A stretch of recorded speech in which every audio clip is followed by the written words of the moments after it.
Sorry for the wait, Mr. Flores. I am ready to take you now. Take me? Take me where? Now, there's no need to be nervous. Nervous? No. Just your appearance. It's a little intimidating. Intimidating? Me? But I'm your friend. My name's Manny Calavera. I'm your new travel agent. I don't want a new travel agent. I want to go home. You can't go home, Celso. You're dead.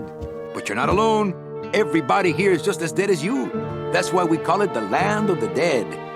Are you ready for your big journey? No. What journey? The 4-year journey of the soul. It is quite a big trip. And I can't lie to you, Celso. It could be very, very dangerous. Unless you were to take that money you were buried with and buy a better travel package from us. I mean, wouldn't you rather cross the land of the dead in your own sports car? Maybe try a luxury ocean cruise? Or, if you led a very good life, you may even be eligible for a ticket on the number 9 itself. The number 9? That's our top-of-the-line express train. It shoots straight to the 9th underworld, the land of eternal rest, in 4 minutes instead of 4 years. But very few people qualify. Let's take a look at your records.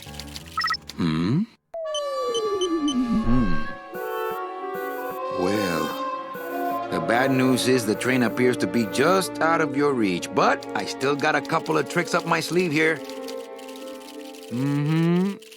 Yaha! Yes, that's the ticket. The Excelsior line. Yes, she's a beauty. That compass and the handle will sure come in handy, too. Oh, you're going to have a great trip. Wish I was going.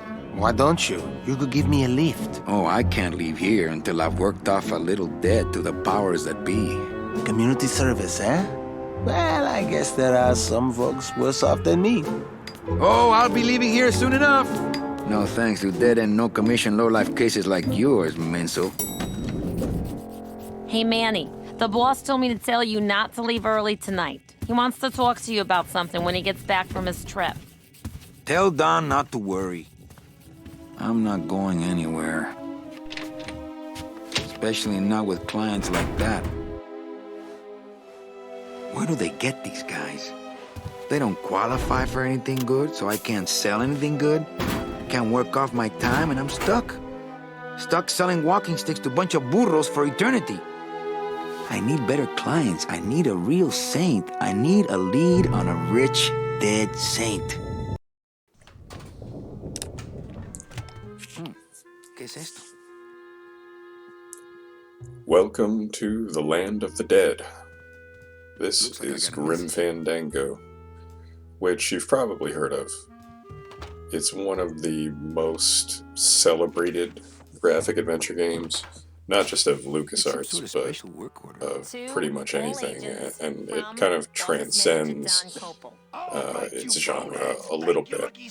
Although, to be honest, I would estimate that not a lot of people have played it anyway, even adjusting for how much time has passed and the fact that a remaster has come out, which you'll notice this is the remaster.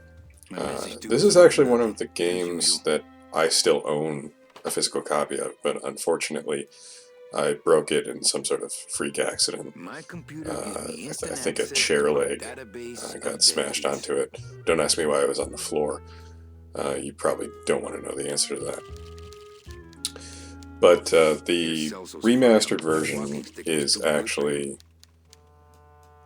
okay for the most part. I don't like the icons that you can see like in the lower right for the inventory. It kind of makes it look a little bit ugly, especially for producing this kind of video. But there are good things about the remaster. There are a couple of game-breaking bugs that you can encounter with the original version, and it doesn't look great. And also, you get the point-and-click interface, although I think they have a mod for that now on the original version. But anyway, it's the benefits outweigh the negatives regardless, so, you know, whatever. It's a deck of cards. this does fall under the heading a little bit of like the typical like lazy remaster sort of. You can notice some really glaring visual issues at times, but it is better. It's just not as good as it could be. Before Manny walks out into the hallway here, I'll just say that beyond this point, if this game looks at all interesting to you, you should just close this now and just wait until you play it. Because with point-and-click adventure games, it's just a double whammy if you spoil it for yourself. Not only are you going to spoil all the rich dialogue and interactions and observations, but also just the puzzles. And Grim Fandango, I have heard some criticisms of the puzzles, although not quite as many as with other adventure games. I did have some trouble with this game when it was first out. I wasn't that old.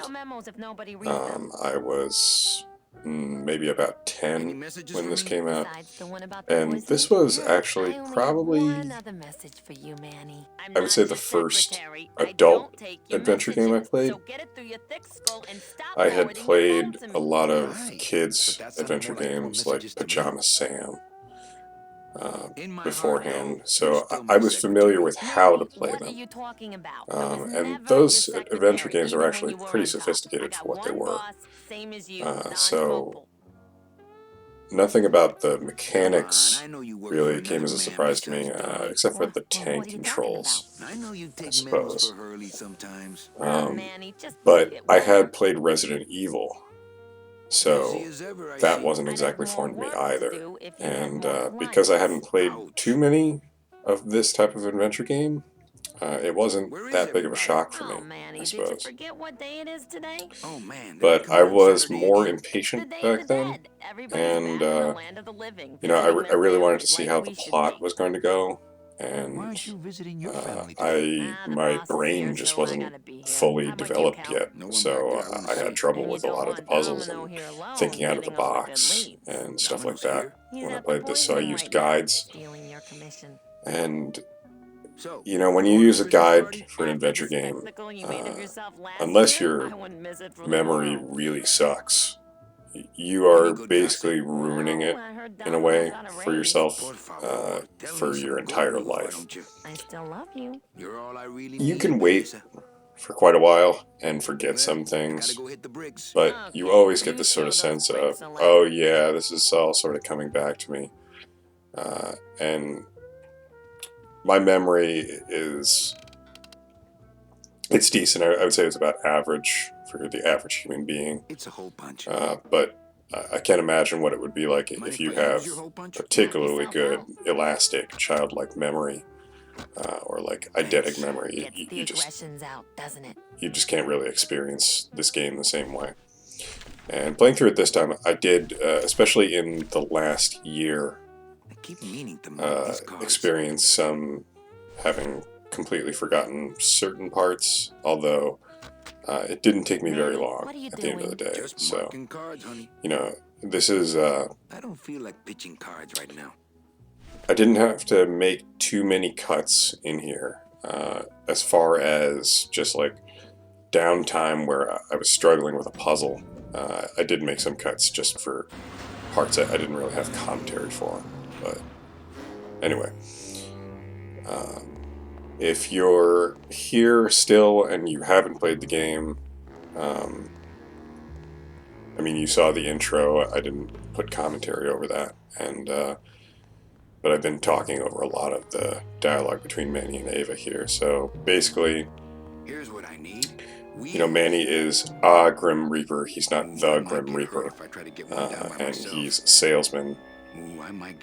And he needs to get to a poisoning, which is, you know, it's like dinner time for these guys because they all can get a client, and Manny's driver isn't here, so he can't get there. And going out into the land of the dead on foot is dangerous. It's a bad idea, even though you're dead. Sales agents usually don't come over to this part of the garage. This is Glottis. He's one of the main characters, My name and is Glottis. I don't he's get many great. visitors. Uh, Hey, I got a message for a Mr. Calavera. He's just kind of like The this driver grease said monkey that demon, Mr. Hurley and said right now that he's he could have explaining the rest of that the day off. another salesman named Yeah, Domino wasn't that nice? is the one who sent Manny's driver home just to screw him over. I need a new driver. Oh, I would agree with that. Yes, you do. You want to be my replacement driver? Me? Oh no. While playing through this, Sorry. where I could, I tried to Rules. choose dialogue options in kind of a sensible order I need you to be my to make it seem like a real conversation, sort of. I'm Although sometimes you just can't really do that, and at other times, like with this one, if you jump right into the whole part about Manny needing a driver, you can miss out on some dialogue options, and that does happen throughout this game and in adventure games in general. If a puzzle can be solved through dialogue alone, you can often kill some of it. Women find me attractive. Hey, I never said I And was Grim rude Fandango to the has some ladies, actually pretty just the notable cars. The sections ladies like that like me just you can just miss out on a lot of it. It's probably more so than any other adventure game that I can think of. Screw the rules. But Come with me. you know, this game has I don't wanna replay get in value. trouble again. I loved Said playing one through more this, strike you know, for and I'm out. probably like the 5th time I would say Do this you know was. anyone who can drive? Everybody's gone. It's the Day of the Dead, you know. Yeah, I know. You're not too big. The cars are just too small. Yeah, those dang There you compact see, cars. Hey, that This is gives one of the me an references that idea. I I know, could and alter I've your seen the car original just a bit, with just a source quick material, touch job I to suppose let you would out call the it, seams, when he says, "You're not too big, the cars are just too small." You know, that's from Sunset Boulevard. I could lose my job. A work And order, huh? before playing this, I Can't forge contemplated anything bigger than a researching cigarette without one of these signed by the boss more himself. movies Hey, and that's my just line. Getting people to various sign back in the snap. sources of media that Too this game drew small. inspiration I'm from, not but too big. Everything I around decided that here I is didn't just really want too to play it. small. Constantly thinking about all those movies and everything like that. I wanted it to remain its own thing, at least for the time being. There are Help it get signed. a lot of classic noir movies that I do Who's absolutely afraid of a want to little see rusty before I water? die, and I've just been Not picking that putting up. them off for my entire life. But Hey, Manny, did you get that for work now, order signed I yet? just wanted to No. Can't we reabsorb this just do it game without as it is, Told you I could for the lose most my part. job. Manny, Although, I could lose the my last time I played job. this, I had not Hey, seen don't worry. Sunset Just go Boulevard, on back so. to work.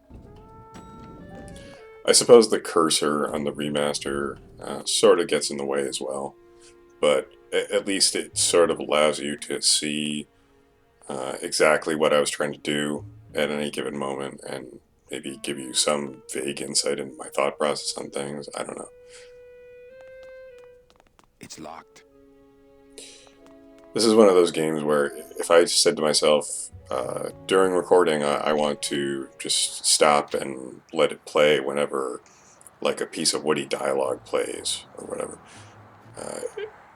I could do that, but with this game, I would just be silent for the entire recording, because there is so little waste as far as, like, the dialogue and writing. Not really that far away. I mean, the writing, Might as well be on if you the other consider side it of to the be world. like We the shouldn't even story, be the standing storyboarding, The petrified I'm not just walking the on free. ideas. I shouldn't even be I mean, standing it's, you could say it's derivative of all those movies I was talking about before. But I mean, it's well structured around all of those concepts and reconfigured into something great. But where this where this game really shines is just in the dialogue and the patter, and and the wit. It's, They built that mostly because I mean, games like Monkey Island and just graphic adventure comedy games in general are always, you know, lauded for that in some way. But this game is another level beyond that. And the voice acting, which is a lot of actors, especially for Manny, which is important, and I'll get to that in a moment. A lot of these actors just, they're not in a lot of other stuff, unless you're really into like Spanish language, Latin America TV shows and stuff like that. Then you, from, you know, like the 90s and 80s and possibly even before that, if you're somehow familiar with that, then maybe some of these people aren't that big of a surprise to you. But for me, I just haven't heard many of these voices anywhere else, and I think that's a good thing with voice acting. Because after a while you're just like, it's, oh, how many times can you hear Jennifer Hale before you're sick of her? You know, it's just, you can't see the character anymore. It's just Jennifer Hale. But anyway, despite the fact that these are like relatively unknown people, that they all do an amazing job, and the voice direction clearly was great as well. Trying to stump me, eh? Ta-da! It's not immediately apparent why you need this Robert Frost balloon. You don't actually need the specific Robert Frost balloon. I'm pretty sure you can just have him make any sort of animal, aside from the, quote, dead worm, unquote, which you need two of, for reasons that will become apparent later as well. A lot of these actions that I'm taking, if you haven't played this game, are going to seem nonsensical, because I just know what I'm going to need. And you don't even need the Robert Frost balloon yet, but I really wanted to talk to this guy first, once I got outside, because it's just a great scene. Every second of this game takes place on Day of the Dead, but not necessarily the same Day of the Dead. It takes place over 4 years. The original game, it was 2 discs, and I think years 1 and 3 or 1 and 4 were on one disc, and either 2 and 3 or 2 and 4 were on another. So, even though it was only 2 discs, you did end up having to switch discs a few times. So Manny is changing his boss's automatic answering system so that he can get a work order signed, so that Gladys can be his driver, since his real driver was sent home. It looks like. And you can choose any number of these responses that are just like, you know, typical like corporate middle manager BS. And if you've ever worked in that sort of setting, it's just, you know that this is not hyperbole, it's really true to life.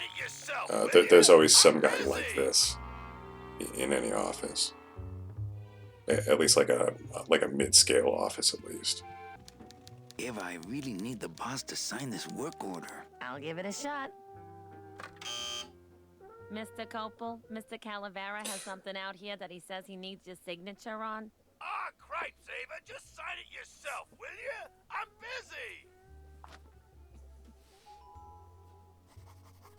You'll have to excuse This transition me. coming It's up here probably a really hot is really good. puzzle he's got in there today.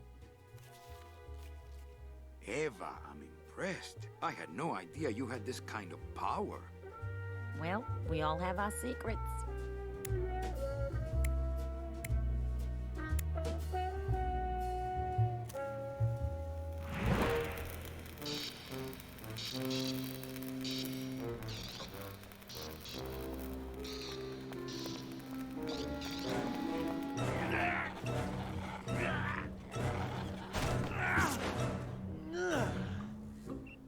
Hey, I look good in this, don't I? Yeah, well, they say black is slimming. I'm driving! Yeah! I'm driving!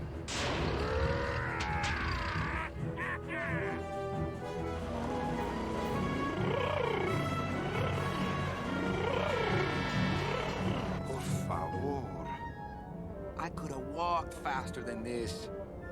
Híjole, I'm gonna miss the poisoning.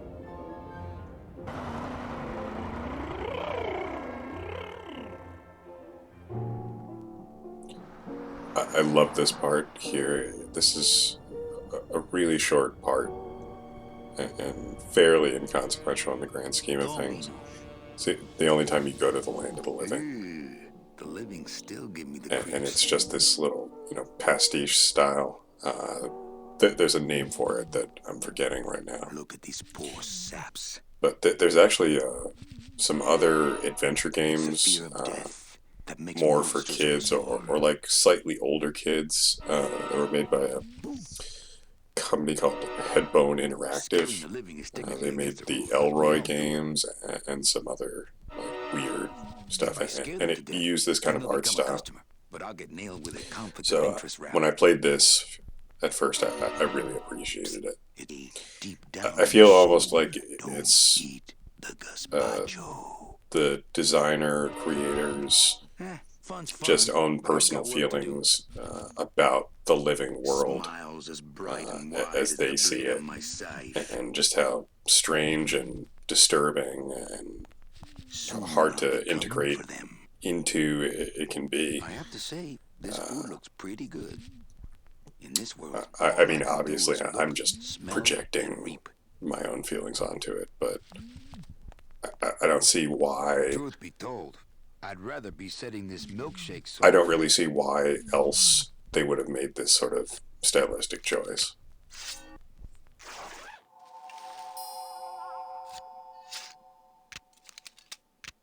Nice bathrobe. You'll get plenty of rest this way, Mr. Martinez. The idea is that some of the riches that they had acquired in their mortal lives can be used to upgrade their travel packages, or those who were especially good in their lives can just get the best travel packages. It's kind of ambiguous, and that's sort of the point, as you'll see. Manny is getting chewed out for just getting crappy sales, and these losers like Bruno. Once you get back in the office, you can go into Domino's office and talk with him. And, I mean, just looking at this, I mean, it makes such a strong impression just that he is the jerk of this game. And pretty much every dialogue option with Domino in here is hostile. And not much of it, if any, really serves a purpose, but it just fills in all these narrative holes of who Manny is, who he used to be, back when things were different in the office, and it hints at some of the corruption that's just going on around here. So this is something that you don't even have to do to progress in the game, but it's absolutely vital for the world building, and it's not.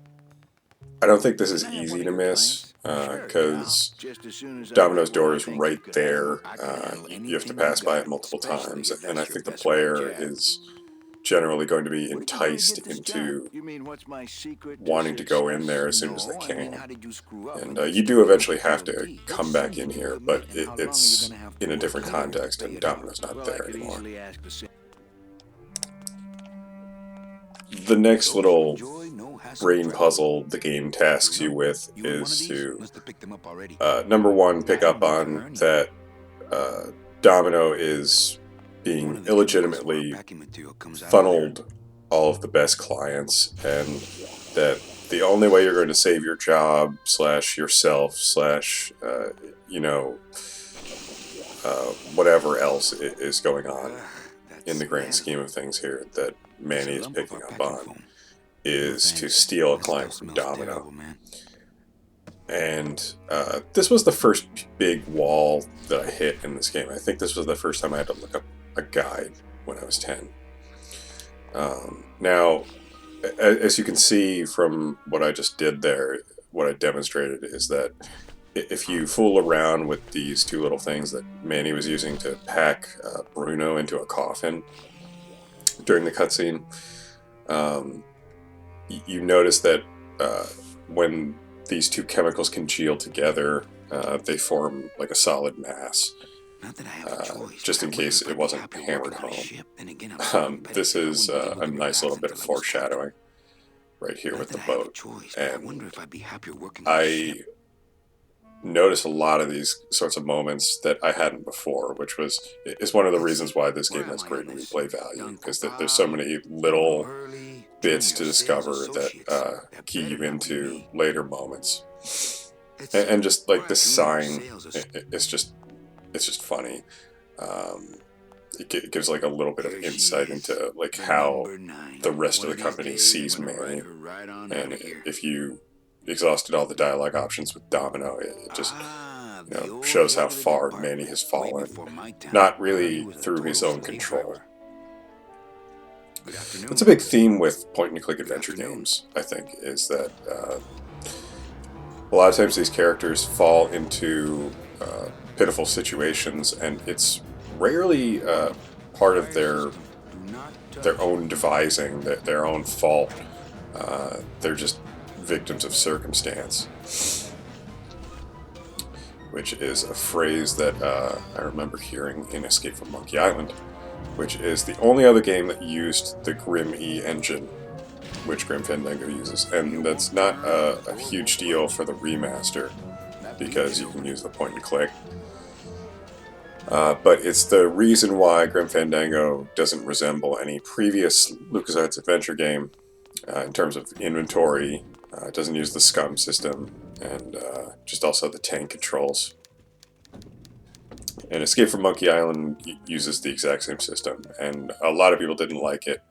I think it's just okay. I do prefer point and click and having a more traditional inventory. I will say that having a cleaner UI without having your inventory items constantly on the bottom of the screen or whatever is nice, and that's part of the reason why I don't like those icons in the lower right. But other adventure games have done, like, you hover over either the top or the bottom, and then your inventory pops up, and I think that would have been fine, although I guess it gives the developers less space to work with. But anyway, what I finally picked up on with this playthrough is that in Domino's office, if you go in there, his message tube is red.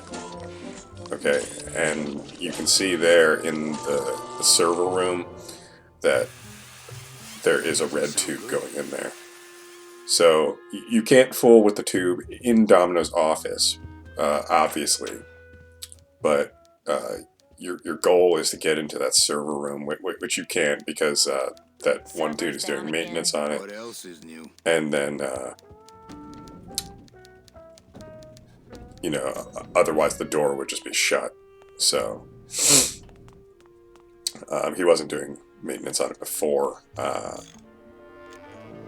but now you can see it happening after you sabotage it.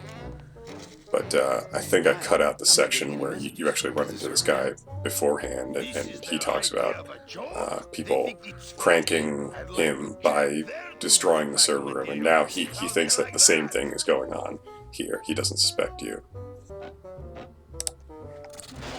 So this little bit happens here, and if you haven't already grabbed the fire extinguisher from the wall, Manny runs and grabs it, so you can't miss it.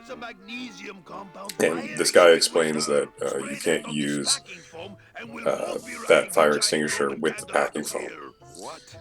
And it's actually like, it's not important here at all. It's important way, way later in the game, this little tidbit. So the game is testing your ability to just remember these seemingly inconsequential bits.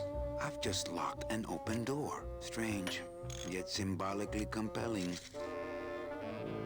That line right there, strange yet symbolically compelling. I remember just being fixated on that line when I was a kid, and I asked my father what that meant, and he tried to explain it to me, and I still didn't get it. And honestly, to this day, I don't know what the heck it really is supposed to mean, but I just love it all the same. But if you look closely, when that guy is finished fixing the server, he pulls a little card out of the vacuum tube. And that's another little clue that you can miss pretty easily. But if you were paying close attention and you don't already know, you would have seen me at the very beginning of the game pick up the deck of cards from Minnie's office and then use it on the hole punch on Ava's desk. It's locked. And so if you use that card to spoof it into thinking that, you know, that there's still airflow through it, then Domino's client gets stuck here, and Manny reads it off. Positive attributes. Volunteered time reading stories to dying children. That's good. That's really good. I think you're it, Mercedes Colomar. I think you're the one for me.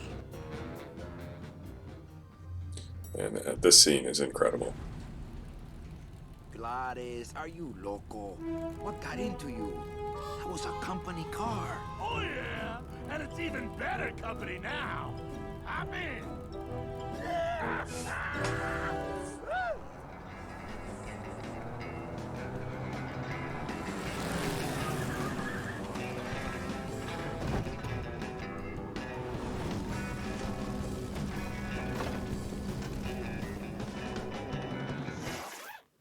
Buenos días. You're not the nurse? No? You're not here to give me my medication? No, but I am here to ease your pain. Guess they couldn't save me, huh?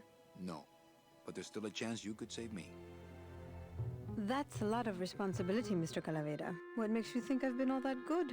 Miss Colomar. Meche, please. The whole deal with the subtitles, it does kind of diminish the cinematic cutscenes a little bit, but I think it was good to have for this video, Did I do something wrong? since I'm going to be talking over it. And I actually do like how crisp the subtitles look in the remaster. That's one of its better attributes. I mean, the original game had subtitles, but they were a little bit more rough looking. Is it something I did? So this is Meche, and you get to grill her here a little bit, but after the scene, you don't get to see her for quite a while, not up close. Never killed anybody? I have to confess, I never killed anybody. Not even And this whole scene is just supposed to hammer Maybe home I just that, wasn't trying hard enough. you know, it doesn't matter who Manny has in his office. The game is just rigged against But it him. wasn't my fault. If he goes into his computer and tries to search the best travel packages for, Oh no, I you know, love animals. Once, basically a when I was saint, volunteering at an animal he shelter, won't find anything. Stop right. So after you're done questioning Meche and you just realize that there is absolutely nothing wrong with her, and she should absolutely have a ticket on the Double N, which is the train that just takes you straight to the Ninth Underworld. You don't have to walk or take a bus or anything like that to the afterlife. The ultimate destination in the afterlife. And I cut out the scene where you get chewed out by Don Cabal, and Domino laughs at you and everything. And you get locked in here while they figure out what to do with you. And you can tool around for a bit. And eventually, if you call out, this mysterious figure comes to you and judges your worth. You can say that you're still loyal to the Department of Death, or whatever, or just, you know, to say you're not going to talk with this guy. And you can just while away the time in here, but eventually you just have to solve this little dialogue puzzle by saying that, you know, you want to blow the lid off this place. I'm gonna blow the lid off this place. Young man, you are an enemy of the Department of Death. So you can sort of choose to believe that at this point Manny has some loyalty remaining to his old job. Or you can choose to believe that he always wanted out. Souls Alliance. We're a small group, Manuel. We're always looking for new souls. To do what exactly? We need help in our intelligence unit. You know Eva, of course. Manny? I was once And this is Sal, who is sort of the, you know, Che Guevara stand-in here. I have reason to believe that the Bureau of Acquisitions is cheating. And of course, you know, Ava is revealed to be a secret resistance member, and they're just like a fledgling startup, sort of, right now. So this is the entirety of their office. Like babies. What's your evidence? That's where you come in, Manuel. Or should I call you Agent Calavera? Manny suits me fine. This is the middle section of year one. I just want my job back, so You're just running and tracking down stuff that Sal needs for the resistance, which includes carrier pigeons and a way to get into the Department of Death's computer system. Otherwise, he won't let you out this big giant hatch, which leads out of the city. And I'm explaining this rather than just letting it play because I already did a lot of the pre-work for this segment, which is getting the Robert Frost balloon and the breadstick. This computer shut off. So you can mess around in here a little bit, but there's nothing of import here. You have to go back out. Once you finish the LSA's tasks, Sal takes you out of town. And the Petrified Forest is visually and thematically, it's one of my favorite parts of the game. I love the way it looks, which you'll see in a moment. It's not the most satisfying area in terms of puzzles and just like the pace of progression and everything. This is kind of like the coda to year one. It doesn't really fit in all that much with all the parts in El Marrow. I'm all the way to the edge of the Petrified Forest. It's aside from year 4, I suppose, it's the only part that kind of just doesn't fit in anywhere else, really. It's not part of the main hub. It's just kind of this interlude.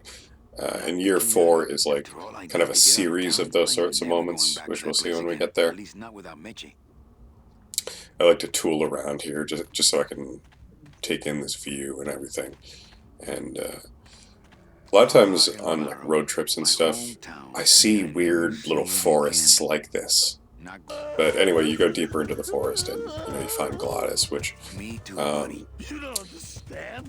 in part of back in the garage after you get chewed out, there's this part where Manny runs back into Glottis' shed and he wonders out loud where Glottis is, and I might have cut that out. And then he rips his heart out here because he's so grief-stricken, and this is just the first major moment in how Glottis just keeps having these sorts of moments where he either has misfortune befall him or he makes misfortune befall himself, and all these weird like little spider demons converge on his heart. But as you can see, it doesn't really affect Glottis all that much. He's fairly indestructible.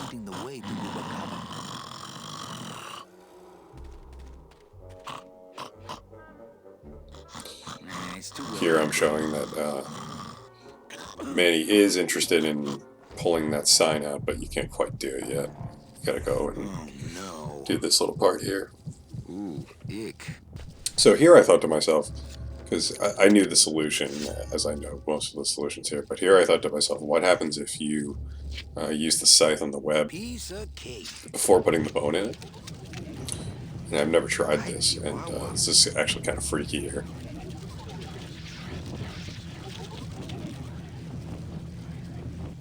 Don't think that's gonna work. But what you're really supposed to do is pick up one of these bones, and I ended up picking up like 4 or 5, just because you do need them in a little bit.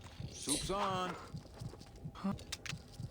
And now if you use the scythe on the web, it uses this bone as like a, I don't know what you would call it, like a fulcrum lever, you know, one of those words like that. And that allows you to rocket the heart out of the web.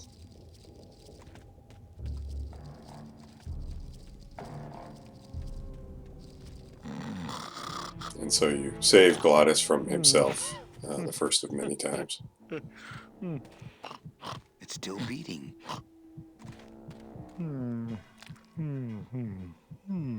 This heart belongs to Glottis. Nowhere else.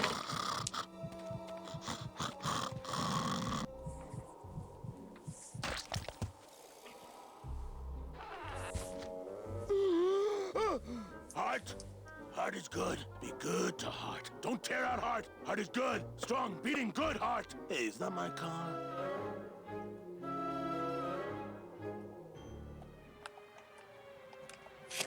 Mr. Lamont, I assure you This cutscene right here is a good example of something I think that point-and-click adventure games do really well, at least the more dramatic ones, which is making you feel like you are in danger without actually, you know, making like a real-time like chase or kind of factor like that where if you slip up you will die or get caught or whatever.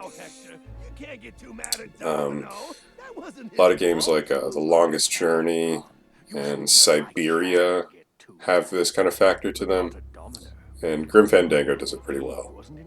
Here, you know, Don Kapow, who I guess his name is actually, it is Don. He's not like the Don. And, you know, it's a little bit satisfying, I guess, to, you know, watch a middle manager get his comeuppance. But this introduces Hector Lalance, which you'll want to pay attention to that name. Go down to the basement and escort him up here. The sooner he's sprouted and we can get back to business, the better. wanna go for a ride? I thought you'd never ask.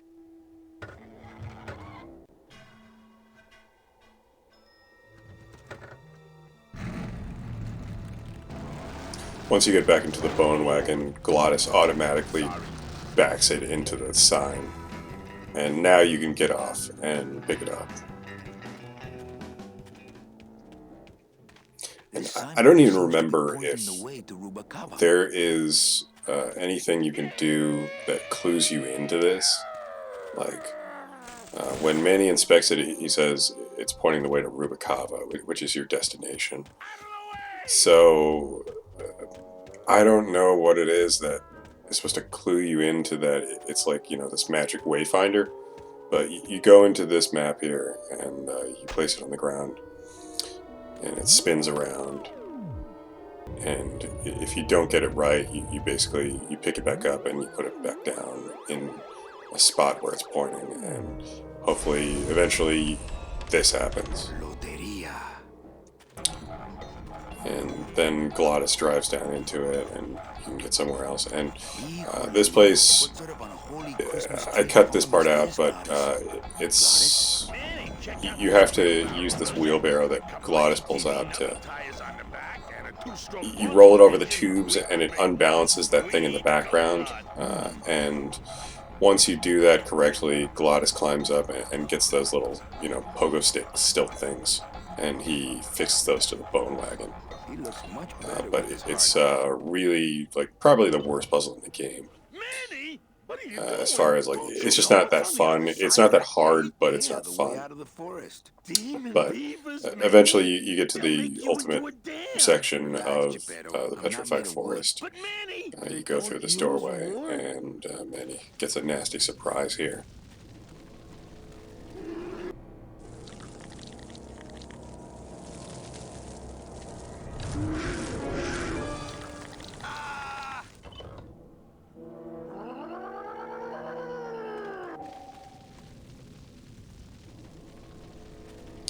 So what you have to do is, and this is why I grabbed all those bones in advance, although I think you can grab more here, if I remember right, but you throw the bones into, I don't know what that is, like oil or something, right?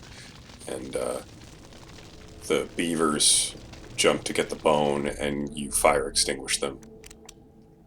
And then once they're all dead, you can use this key that you find on the gate, I don't and know if I like Glottis and driving Manny have this over nice people. moment, They and you can't fly drive if they're dead. all the way You're up dead. I the rest of wouldn't wanna drive Rubicata. over you. That's because you and I, Gladys, are friends. Aw, Manny.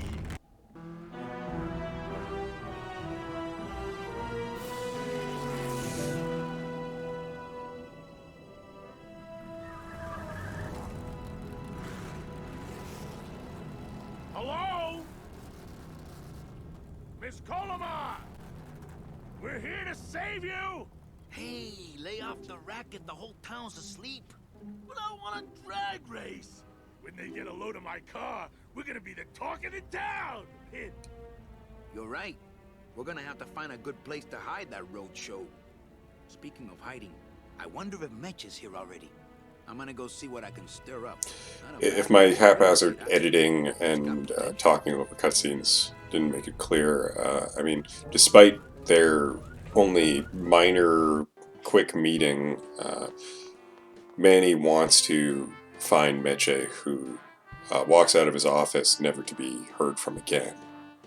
And the trail leads him here. And there's this whole part that I cut out where you fall in the water, and the dockmaster fishes you out. This guy looks And then familiar. he goes and talks with Glottis, Mr. because Flores, he's I'm real ready into to the take bone you wagon. now. And you come in here and you find Celso from the opening cutscene. Didn't you used to be taller?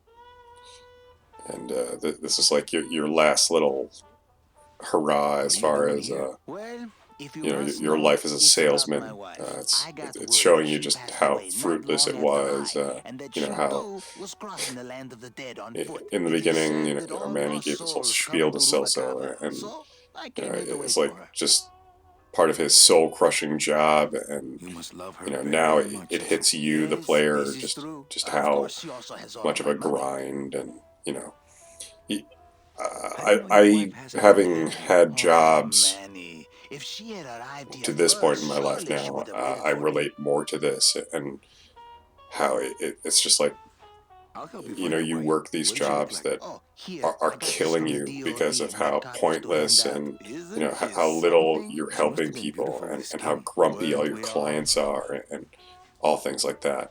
So, you know a good Whereas place to stay when in I was a town? kid and I was What's your playing this, price it range? didn't really hit me Somewhere that around way. the high I end just of felt like living. I was, Then maybe, young watching man, characters in a it's movie. time you started thinking I about still a loved job. it, but I didn't relate to it really. Can you get me a job here? Have any skills? You can Well, that does ask qualify Celso you for a about all certain these position, different but things, but we only the have object one here room. is to get him to talk about his wife, I'm looking for a woman and named he eventually gives Mercedes you a photo of her. Colomar. Well, no one's come And through town by that name. you And can you go take bring it it from to the me. I, too, dockmaster, am looking for someone. and So I he'll give watch the you his comings and logbook, goings around which here shows that, very she carefully. sailed out of town. So, like I'm another here to little sort reclaim of that walking noir stick. I theme. broke it over the Celso head of runs some off hideous after her, monsters in the forest. and I'm sorry, it's Manuel. not really I've got clear to get this place why ready to you open. want Right. Celso's I'll let job you know if I here, see your wife. but She'll be the one asking this for just it. becomes a Logan recurring said theme so. of, Manny comes in at the bottom from somewhere, and you're about to see that he works his way up quickly. as opposed to his job at the DoD, where they kind of allude to that at one time he was a big shot, and he had Domino's office and everything, and then he fell down to zero. So he's starting at the same place relatively, where he just was at the DoD, but he's going to have much better fortunes. So not to berate what I think is pretty obvious, but this is supposed to be a parallel. Celso and his wife, and Manny and Meche. And, you know, Celso is trying to defy the odds here by, resolving to chase his wife, and Manny is doing the same thing with Meche. Although it's worth pointing out that, Meche hasn't yet gotten here to anybody's knowledge. So Manny is waiting here for her.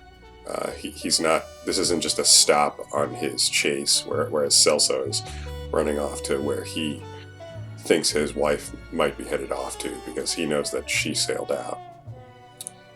And so this is a nice little transition here. And this would be, if you were playing with the original discs, you would have to switch discs here. So that's one advantage of playing the game now, is that you have a much smoother transition, and cinematically it's just really nice here. So now you can see at a glance, this is just such great storytelling. You can see that Manny has climbed the ranks, and quickly. And he has people working for him now, which may have been something that he had in the past, and now he's gotten back to that stage, and he's liking it. And if you've looked at any of the art, and I think even on the CD case that I have over here, it has Manny in this outfit on it. And year 2 is, in many ways, the most important. It's the largest year by far. There's the most stuff to do. The most important stuff happens here for the most part.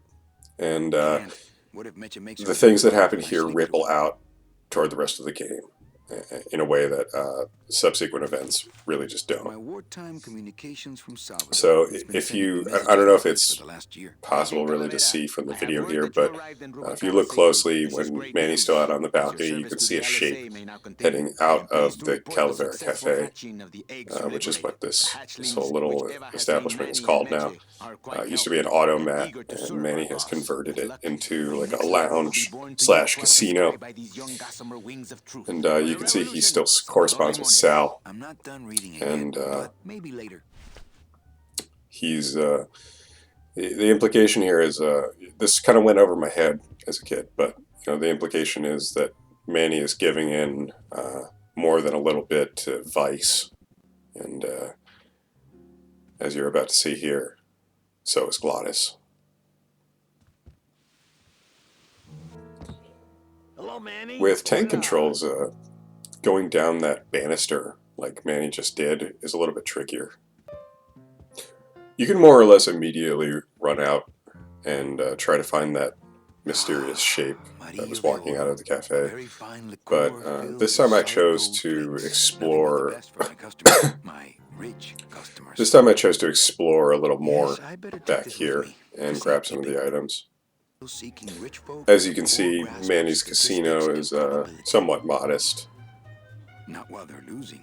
It's got some seedy types here, and you can see the police chief over there on the right, which you can't really talk to him too much at length, unless I just missed it, which is possible. In year 2, you can miss a lot of stuff, which I'll try and point out some of those instances. And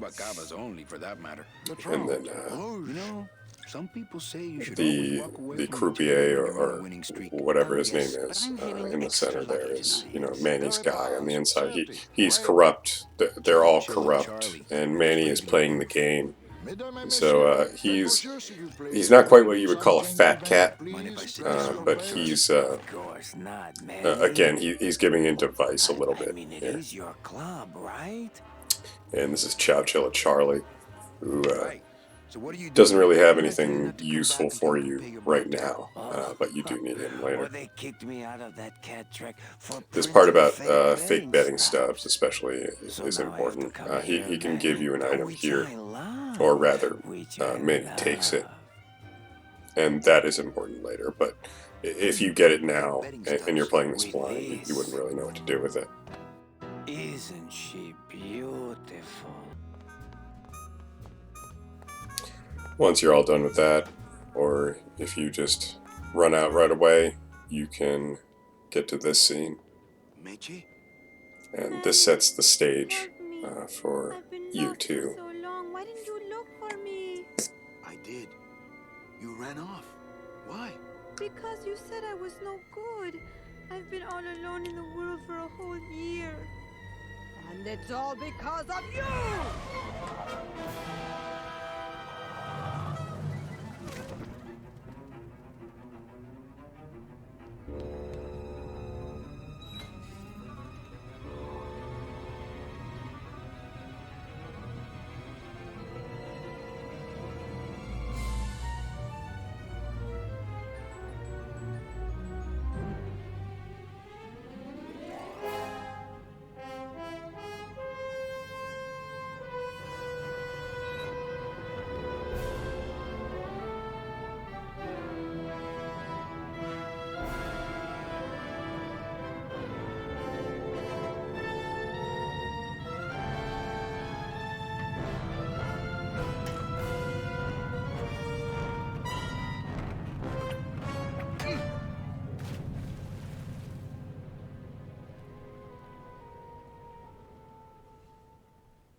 This gonna be an annual thing with you, Manny? So then Velasco fishes you out again, and this is the part where there's a segment like this in just about every point-and-click adventure game, where you have to get somewhere that you are just either way not qualified for, or there's just so many things that your character is missing in order to get where they need to go.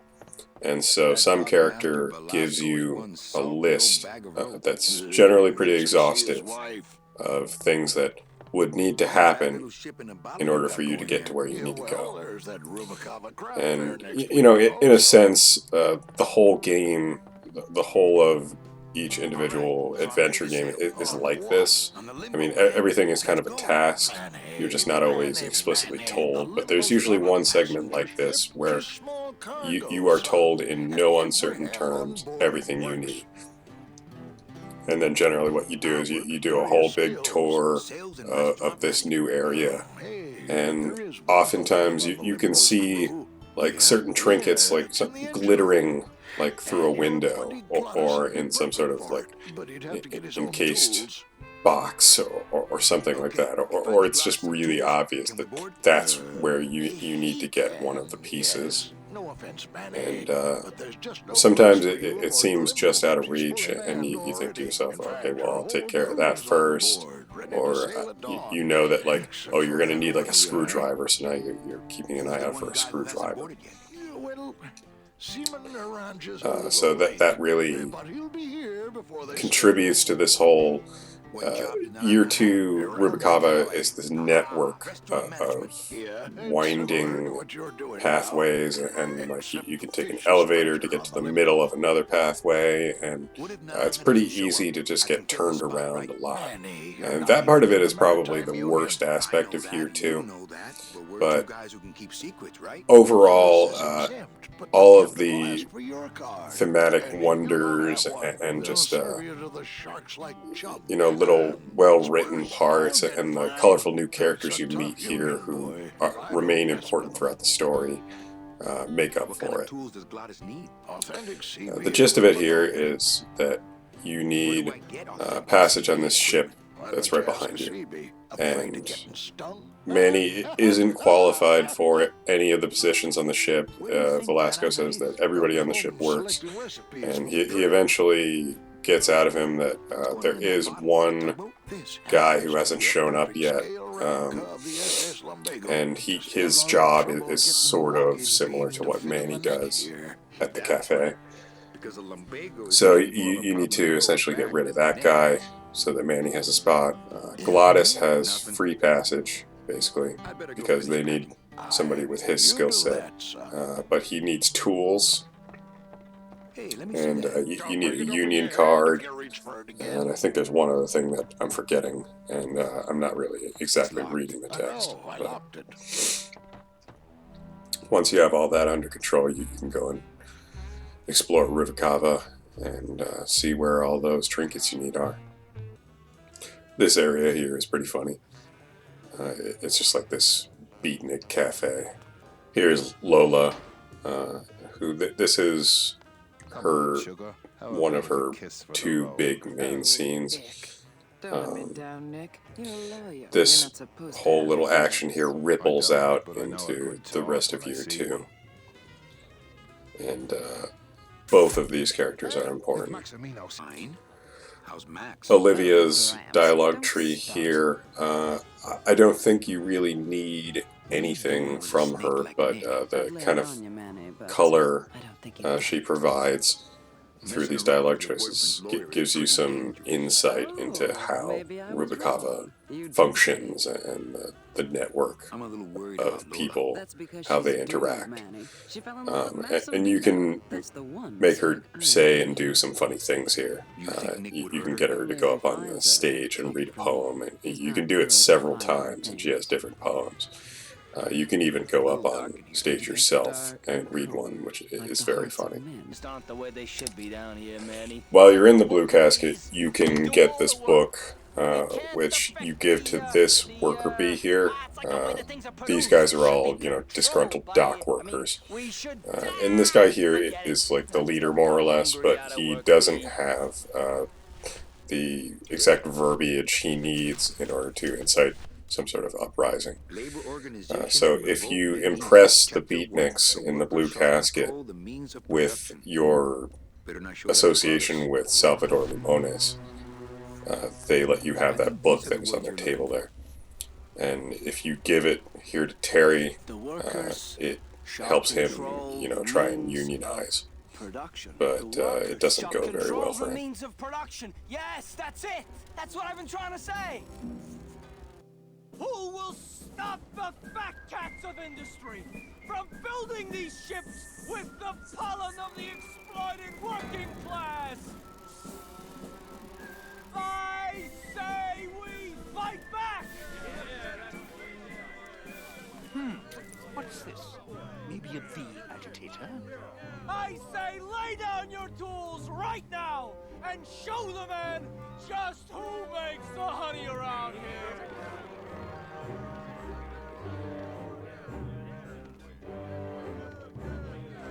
That does it. You know, I always thought bees came in 2 colors, yellow and black. But you look all red to me, my friend. Ah! Hey, what are you doing? We've got the right to assemble peacefully. Good. You're going to need a lot of assembly after we take you apart, comrade. Manny! Get me a lawyer! Get me a lawyer! Logan, that's gonna make it tough to spring the kid and get him back out here. Good thing I know a lawyer who owes me a favor. So this here is one of the more notorious parts of Grim Fandango. Whenever I hear people talking about BS puzzles, this is usually what people are talking about whenever they say that if Grim Fandango has one, it's here. What Manny is reciting right now is not important largely, but there is an important part when he says the second week. You're supposed to hold on to that little nugget of information. That's really easy to miss, I think. And it gets used in conjunction with the betting stub printer that I got from Chowchilla Charlie a while back. And again, like, if you get that printer a long time ago, like, relative to your own playthrough, and then you only read that that he just read in another part of the game, like, you know, minutes, hours, days later, you're not going to connect that those things like go together, really. And there's this whole part up here where there's these two windows where clerks appear, and one of them is useful and one of them is not. And the one that is not useful is easier to see, like right there, in that screen that you have to go through in order to get up to where Carla is here. In this little, I guess it's like an airport security, but for the blimp that you're going to see in a little bit. And these are all things that you really have to pay attention or play this game a few times in order to connect the dots, I think. Or maybe I was just a really stupid kid. But I'm bypassing that for now because I just want to make the rounds on all these areas here. And then this elevator is in a really weird spot. It leads to a pretty important area where most of the solutions, I think, are set in motion. But it's just like tucked away in a corner here, in a spot that doesn't seem to make much sense. And you need an item that is not immediately apparent. Like, it doesn't pop out at you, the item that you need to get into that elevator. This is where you can see Terry in prison, and, you know, in the cutscene, Manny says, good thing I know a lawyer who owes me a favor, but it, the game has introduced that lawyer to you if you've gone into the blue casket. It's the guy who was caught kissing Olivia. But for a blind player, I don't think it's immediately apparent, and he's in that high roller lounge, and you don't know that, even though in hindsight it makes sense. So you could just be searching for this lawyer, like, forever.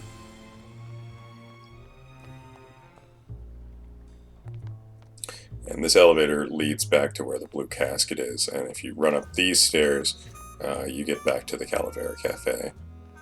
So it's Chow Chilla Charlie who has the pass to the High Rollers Lounge. And the boss there has something that he needs. And like I said before, if you've already talked to Chow Chilla Charlie and you need that pass, I mean, you might not have a reason, or you might not think that you have a reason to come back down here and talk to him. And I feel like this area is kind of out of the way. So if you've done these things in a certain order, then you might not necessarily feel like trekking back up here, because you'll feel like you've already explored it. So you can go inside the High Rollers Lounge with that pass. And, you know, that's ostensibly what you're supposed to do. But what you also have to do is get Glottis in there, and it doesn't really, like, I don't know, it doesn't connect the dots that well for you as to why you need him in there. I mean, you can do some things in that place and make some progress, but eventually you hit a wall because you need to lead Glottis into doing some things for you. And this is basically how you find out that Glottis has problems with excess in all different facets, and this is, you know, Glottis is yearly getting into trouble, basically.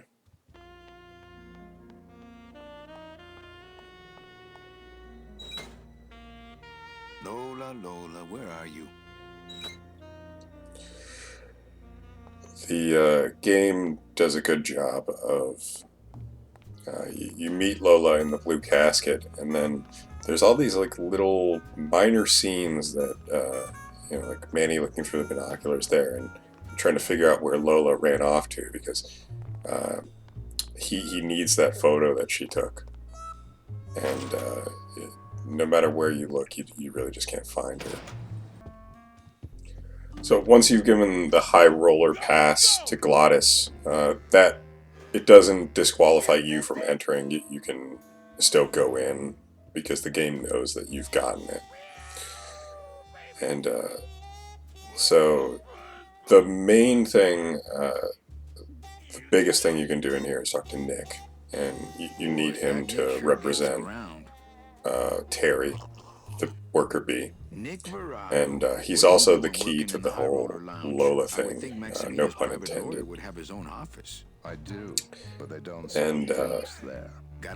this is one of those things I was talking about where if you talk to him and you go through this dialogue puzzle, basically, not only can you miss some dialogue with Nick here, but you can block yourself out of entering the office on the left side of this map. And this is actually, like, when Grim Fandango Remastered came out, this blew my mind that there was this whole extra room here with where you can meet Maximino, who is like the biggest fat cat in the entirety of Rubicava. And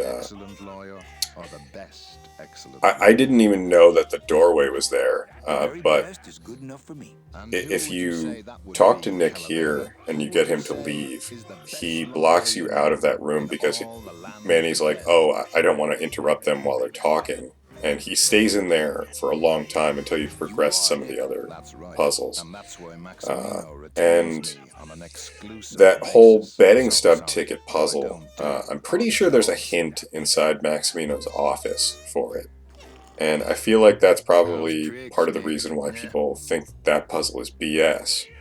And you also just miss out on a ton of lore if you don't go in there.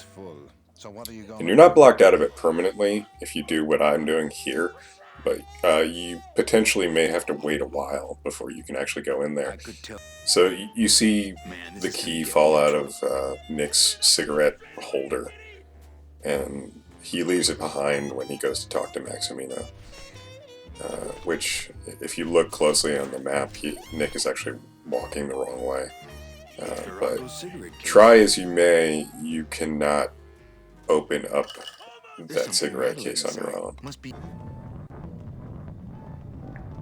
There's a bunch of stuff you can do in this kitchen, and I don't have all the right items yet.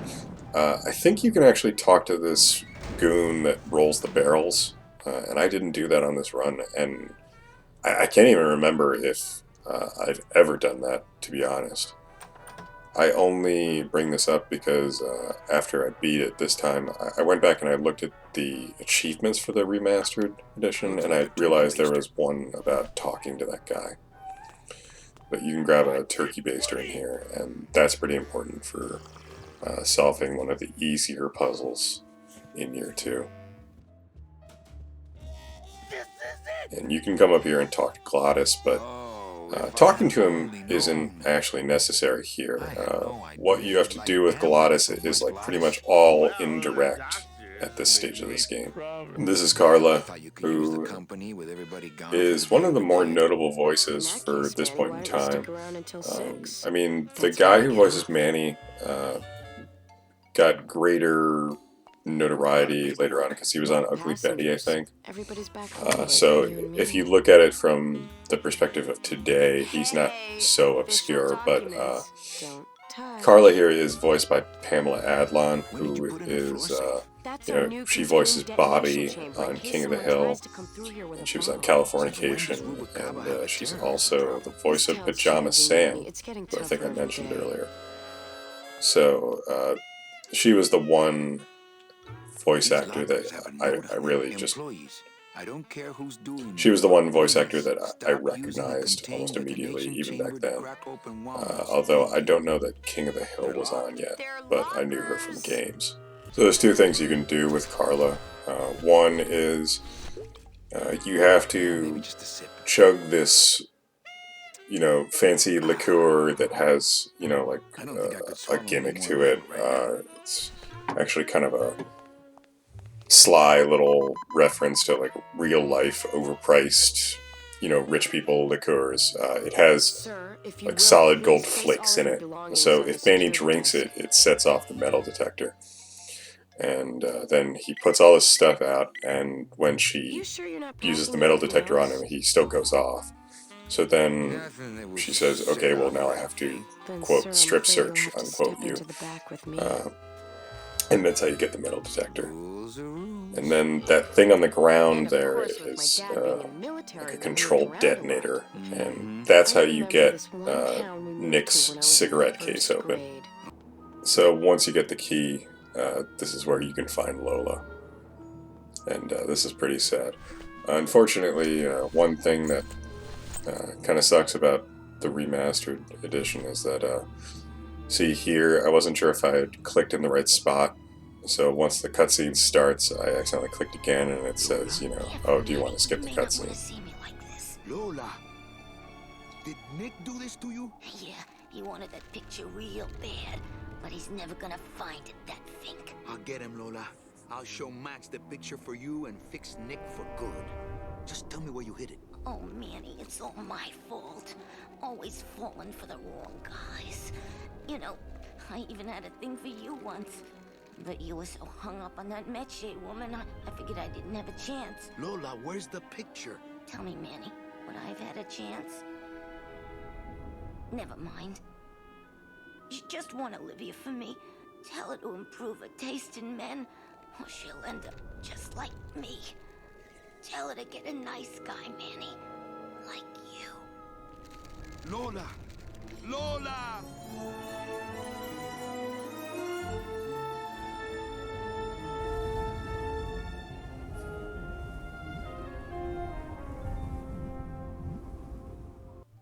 So the card that you find after Lola dies is used for Lupe's code check system, which I skipped over the explanation. But basically you get another item in a long chain of probably the most difficult puzzle or ongoing puzzle in this whole section. From here on out, I cut out some pretty big portions of Year 2.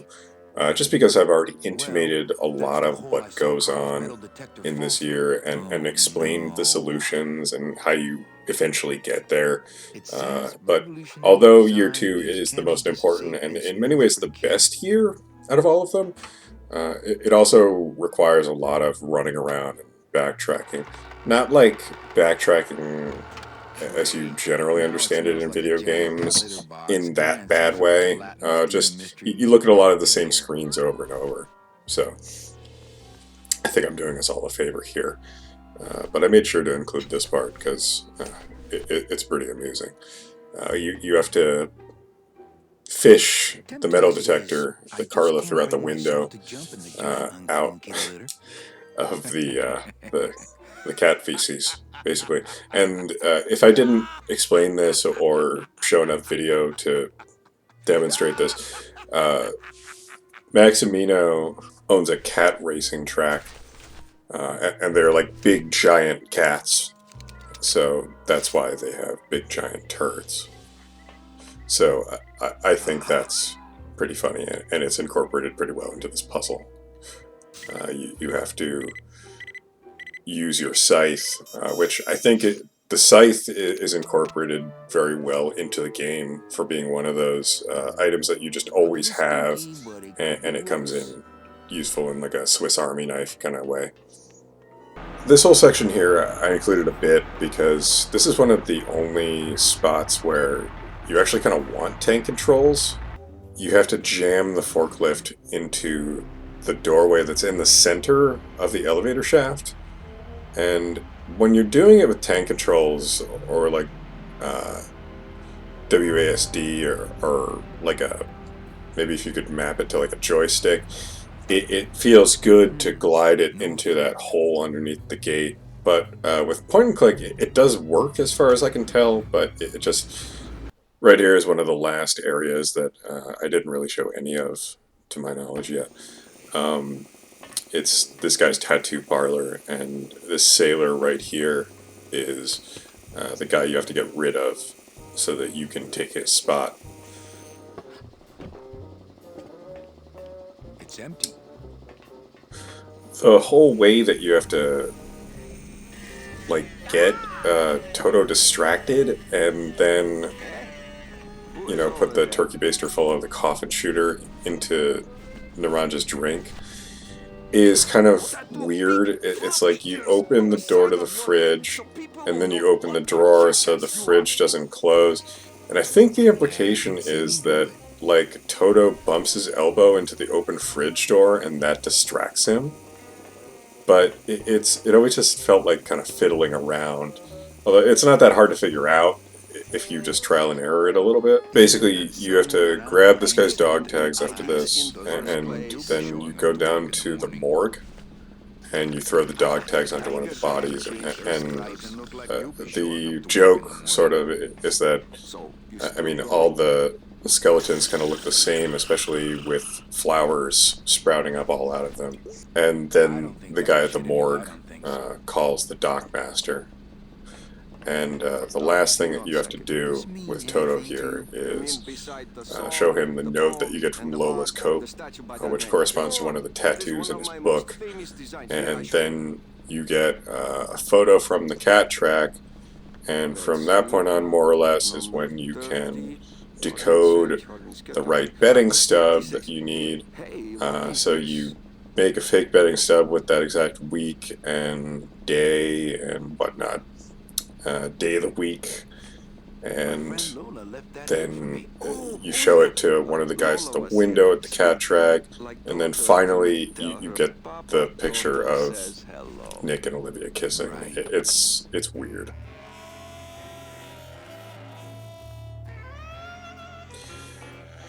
And before showing that photo to Nick for blackmail, this is Maximino. This is what I was talking about, where, number one, I missed this entire room my first, like, several times playing this game, and you can also get locked out of it for a while, so I'm assuming probably other players have had that same problem. And as you can probably infer from what I said, nothing in here is strictly useful. As far as, like, information, and you don't get anything like inventory-wise. But I do think that somewhere in here is a clue for printing the right betting stub. I just couldn't find it this run, but I remember that being the case last time I played, a few years ago. Once you blackmail Nick, it solves two plot lines. Number one, just the whole love triangle between him and Lola and Olivia. That whole little subplot, and you get Terry out of prison, so you can get the tools. And you get this satisfying little scene here. And he actually does appear later, although not in really a speaking role. But I'll try and include it and point it out when I get to it. And then lastly, what you have to do, and I'm not sure actually if you do have to do this last, but it does lead directly into the end cutscene of Year 2, so I think you do. You have to just get out of your obligation with the Cagliari Cafe, and also get Gladys kicked out, which you do by screwing over the police chief, who is... You find out, if you inspect this thing earlier, you can put together that this thing is how you rig the games, and specifically you do it so that the police chief benefits. And I'm sure some plotline like that was in one of those movies that I discussed a while back, but I don't know. And I never was entirely sure exactly how you do this part. Like, I mean, I get the general idea, like that it's magnetized to have the ball roll to a specific spot, and Bogan knows what number it is, but, like, obviously that number still has to be, like, semi-random for the sake of the other patrons. So I don't know if there's some way that Bogan can see that board that Manny has in his office or something. A little bit of overthinking here. But basically, I just click the magnet until I get the cutscene, and that seems to work. If you do it before solving all of the other little issues around Rubikava, you can make him angry, but it never triggers this. I don't know what the difference is, really. back here. Open those paddy wagons up and start filling them. And somebody find Calavera. I want to interrogate him personally. Raided. How long are they gonna close it for? Yeah, you better cut off the... And you can see Maximino in this cutscene, which, of course, you know, just confused the heck out of me the first several times I played it. Or I just thought this was for the sake of the cutscene, and he was supposed to remain some sort of mysterious figure. Does that stand for very inebriated pianist? Manny, I don't want to be a pianist anymore. I'm a mechanic. I know. That's why I got you a new job. Come on, let's go pick up your tools.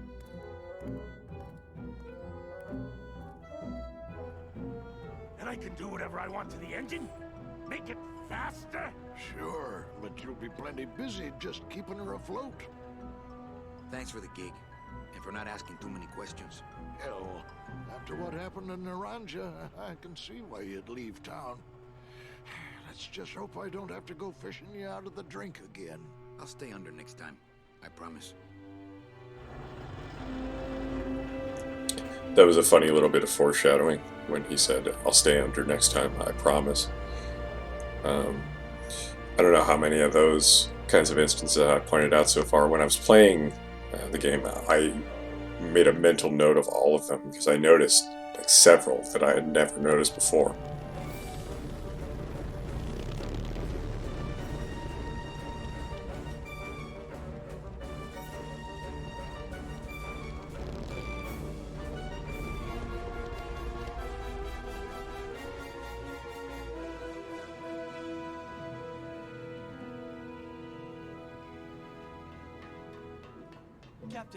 Captain Calavera?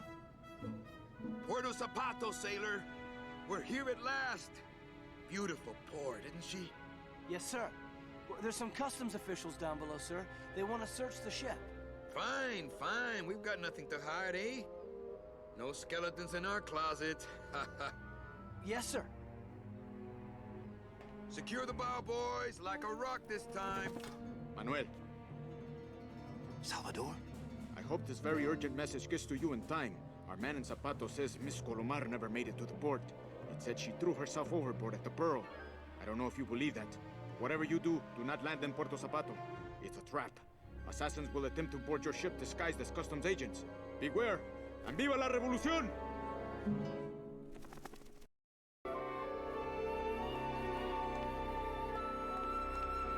So year 3, in contrast to year 2, is kind of, in some ways, the least essential of the years.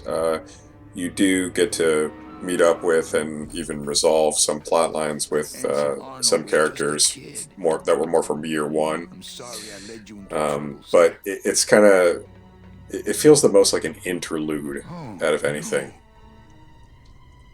And I think it might be the shortest one, but I haven't really done the math on it.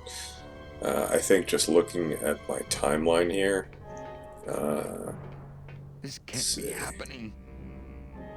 I think it's about the same length as year 1, if you know what you're doing.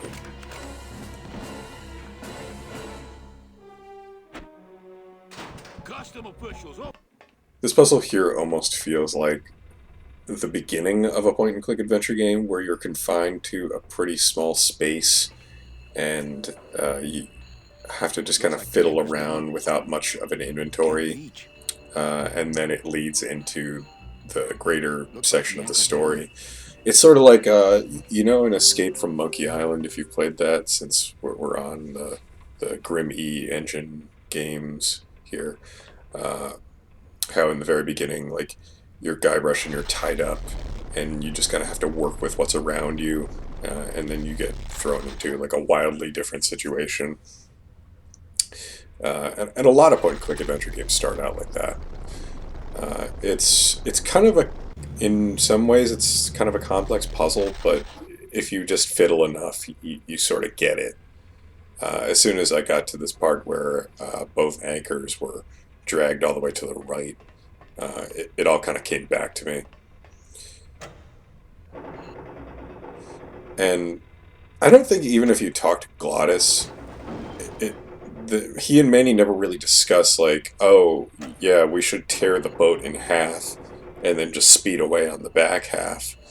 Uh, so it's kind of unintuitive in a way. It's almost like they want you to just sort of fiddle around, and then when you happen upon the solution finally, you're like, oh, well, that's pretty clever. And it is, but it's also not the most satisfying puzzle from, like, the standpoint of, you know, you think logically and it feels good. This part here I had to cut out a lot of video just because I always seem to end up wasting a lot of time because the objective here is you have to wait for this one dude to come around. He's walking in circles on the ocean floor and apparently has been for some time.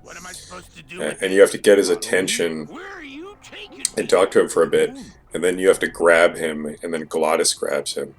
And I always kind of forget the order of things. Like, I don't know if you just have to grab him. Like, I often forget that you can have a whole conversation with him. And this whole sequence is kind of surreal and cool. I like it, but it doesn't actually have a lot to do with the overall plot of Grim Fandango. As I'm watching this now, I just realize, stepping back, that that blue skeleton dude is kind of annoying, actually. Probably the least notable and well-written character here. He's just kind of a trope, I guess. And yes, he is a skeleton. If you look at him quickly, especially if you're playing the original game, he doesn't really look like a skeleton per se. He's short, he's discolored, and he talks about having barnacles stuck to his eyebrows. So I always thought that he was some sort of like sea urchin, but no, he's just a waterlogged skeleton. And anyway, about the scene itself, you have to commandeer this sub, which has a giant sentient octopus inside of it. And it does come into play later, believe it or not. And it's a little weird. But there's actually this whole funny bit somewhere in here about the coral that you find in Domino's office way back at the beginning. And it's actually pretty cool that they have this whole bit of like foreshadowing world building sort of thing going on. And I didn't really put it together when I was a kid, that there was a connection between that piece of coral. I thought it was just like a random shape that they chose that you could then hook onto the ladder to get onto the roof at the beginning of the game. But it actually makes sense now that I think about it. And if you don't know the plot of this game, you'll see why Domino's important in a bit. Meche, Manny, what are you doing here? I wanted to see how your trip was going, Angel. I am your travel agent, you know. By the way, thanks for that bottle of champagne you sent me. It really hit the spot. You were headed for a trap. I was trying to warn you. Domino was using me like bait. I didn't want you to end up a prisoner here like me.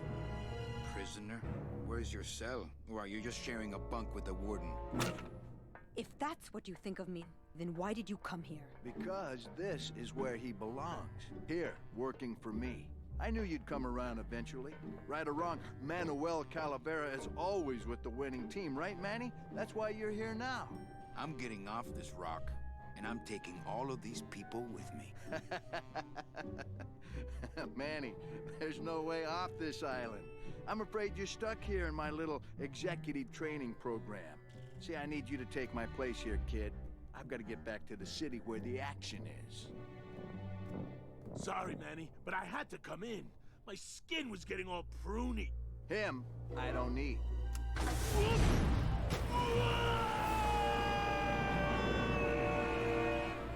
I'm gonna grind you to powder for that, cabrón. Maybe later. But for now, let me just show you your new office. I love how this game so nonchalantly plays into this whole like narrative spin of, okay, your like second in command enemy is right in front of you, and there's just nothing you can do about it. You just coexist with him for a while. I love it. Not a lot of games do that kind of thing, or at least do it effectively.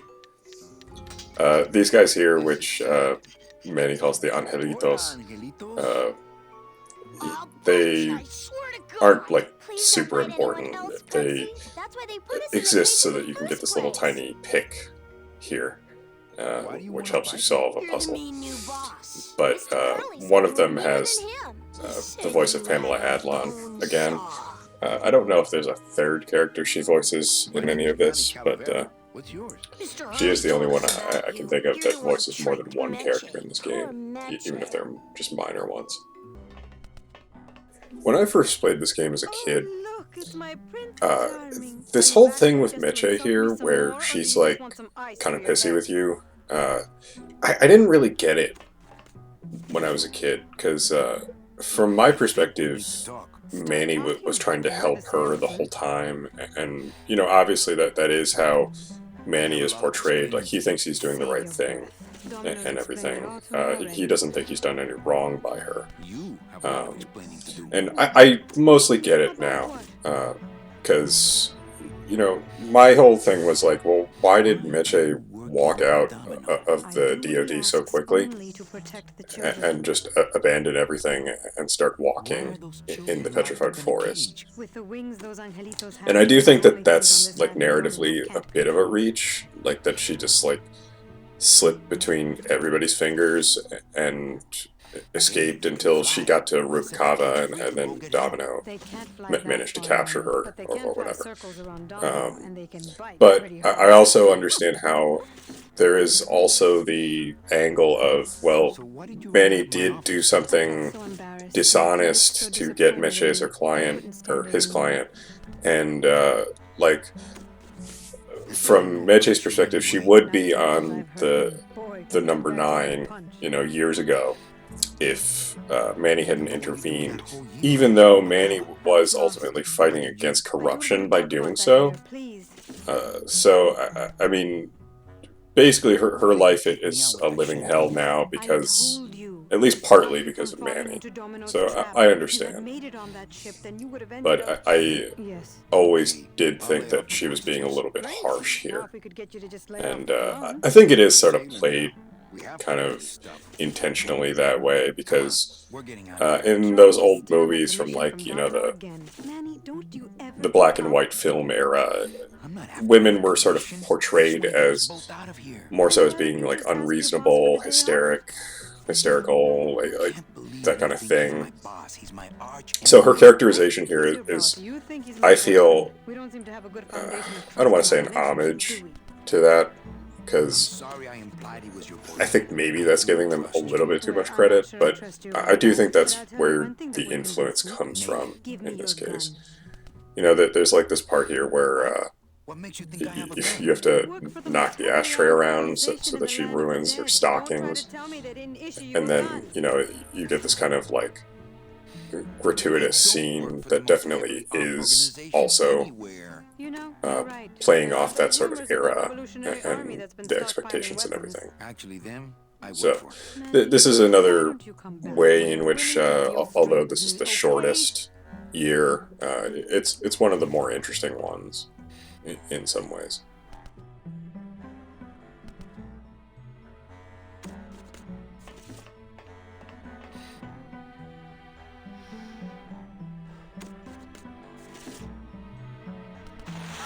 Ow! Oh, my stockings! They're ruined! And this was my best pair!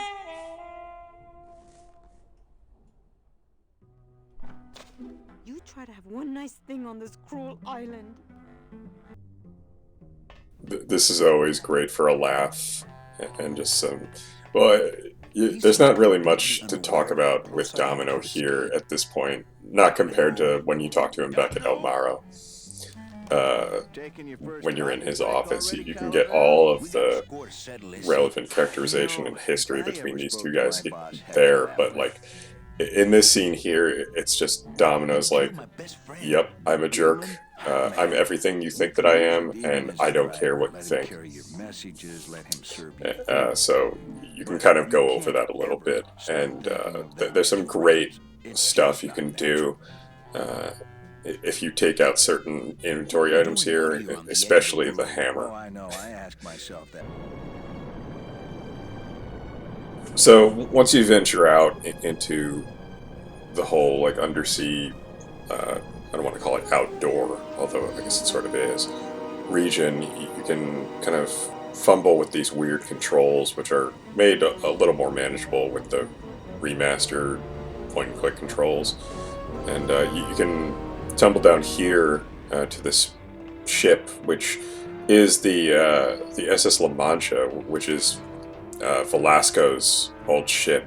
And I didn't pick up on that until this playthrough somehow, because I have some sort of mental deficiency, clearly. But I just thought it was like some random ship that you find, because, you know, there are sunken ships everywhere. But you find Glottis here. He managed to escape disaster once again. And he's having fun working on this ship. But obviously even Big Glottis cannot pull this ship out of the depths. So you have to find a way to do that. With chains and ropes and pulleys and all that good stuff that generally makes an appearance somewhere in every point-and-click adventure game.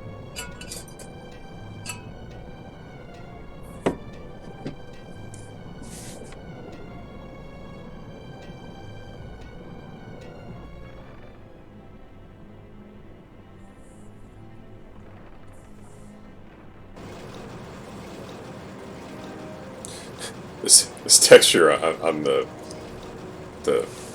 what is it, conveyor belt looks especially bad, and I don't even remember it looking that bad in the original game, but I guess that's because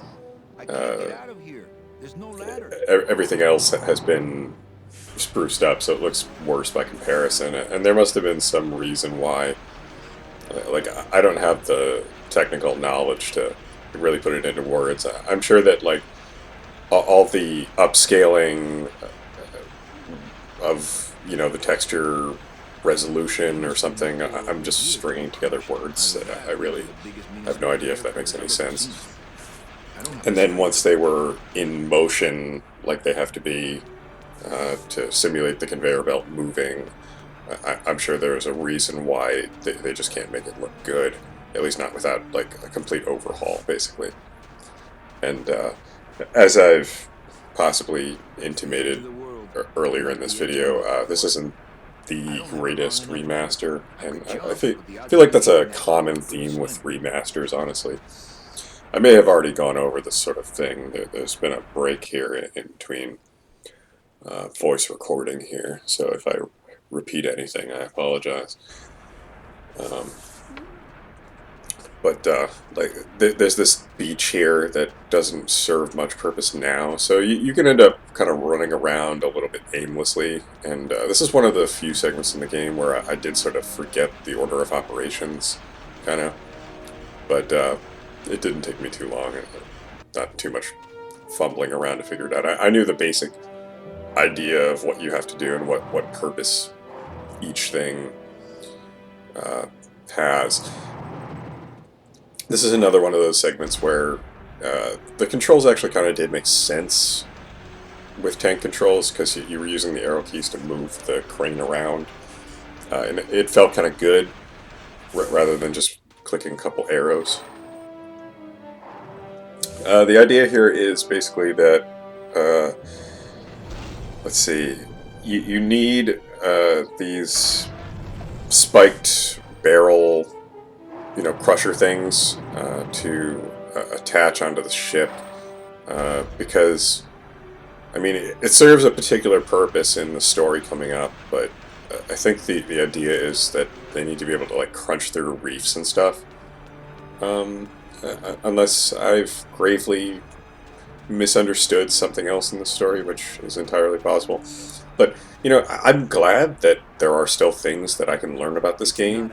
You know, part of replaying games is, you know, the mark of a good game, and probably the mark of a good movie or book, or whatever, is that, like, you know, it has replay or rewatch or reread value. Like that, where you're always experiencing something new, a new feeling, or you know, you're noticing something clever in the story, or like a great detail that they put in that you know, many players wouldn't notice, but that they just had enough care to put that in. You know, that's the mark of people who had fun working on the game that they made, and just like they actually cared about their work. They felt proud of it in some way. Eventually what happens is you give Meche a gun so that she'll trust you, and she goes in to Domino's office and blows her top. And Domino just disarms her and throws her in what is basically jail.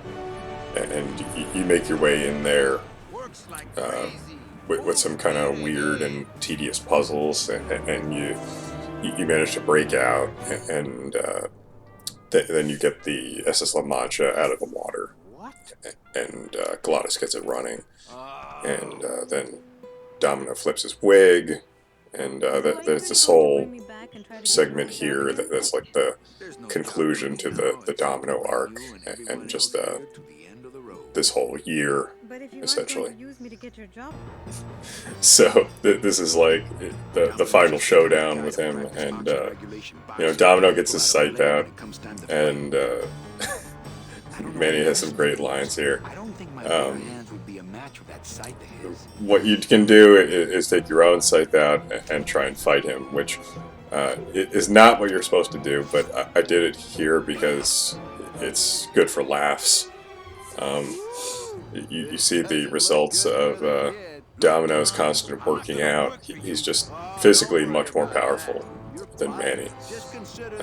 But what you have to do is remember that this submarine is powered by that sentient octopus that we talked about a little bit back further into the video, and notice that his eye is blinking there on the side. And I think even if you didn't pick up on this, it's like there's only so many things you can do in this scene before you try using your scythe on other things. And that's exactly what you have to do here.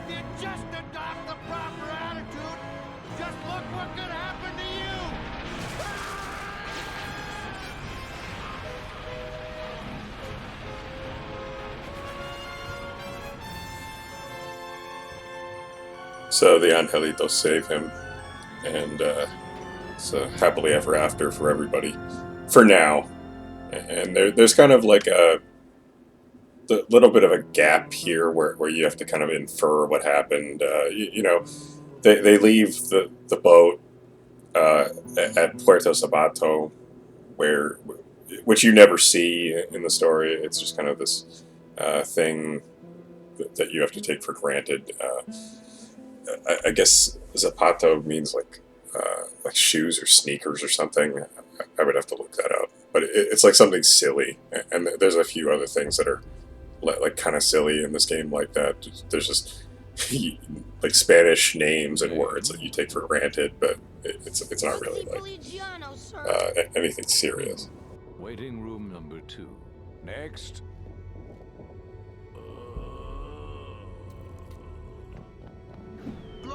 So here we get out of the way early Glottis' yearly misfortune, and fortunately for Glottis, this will be the last time that we have to worry about him in this way.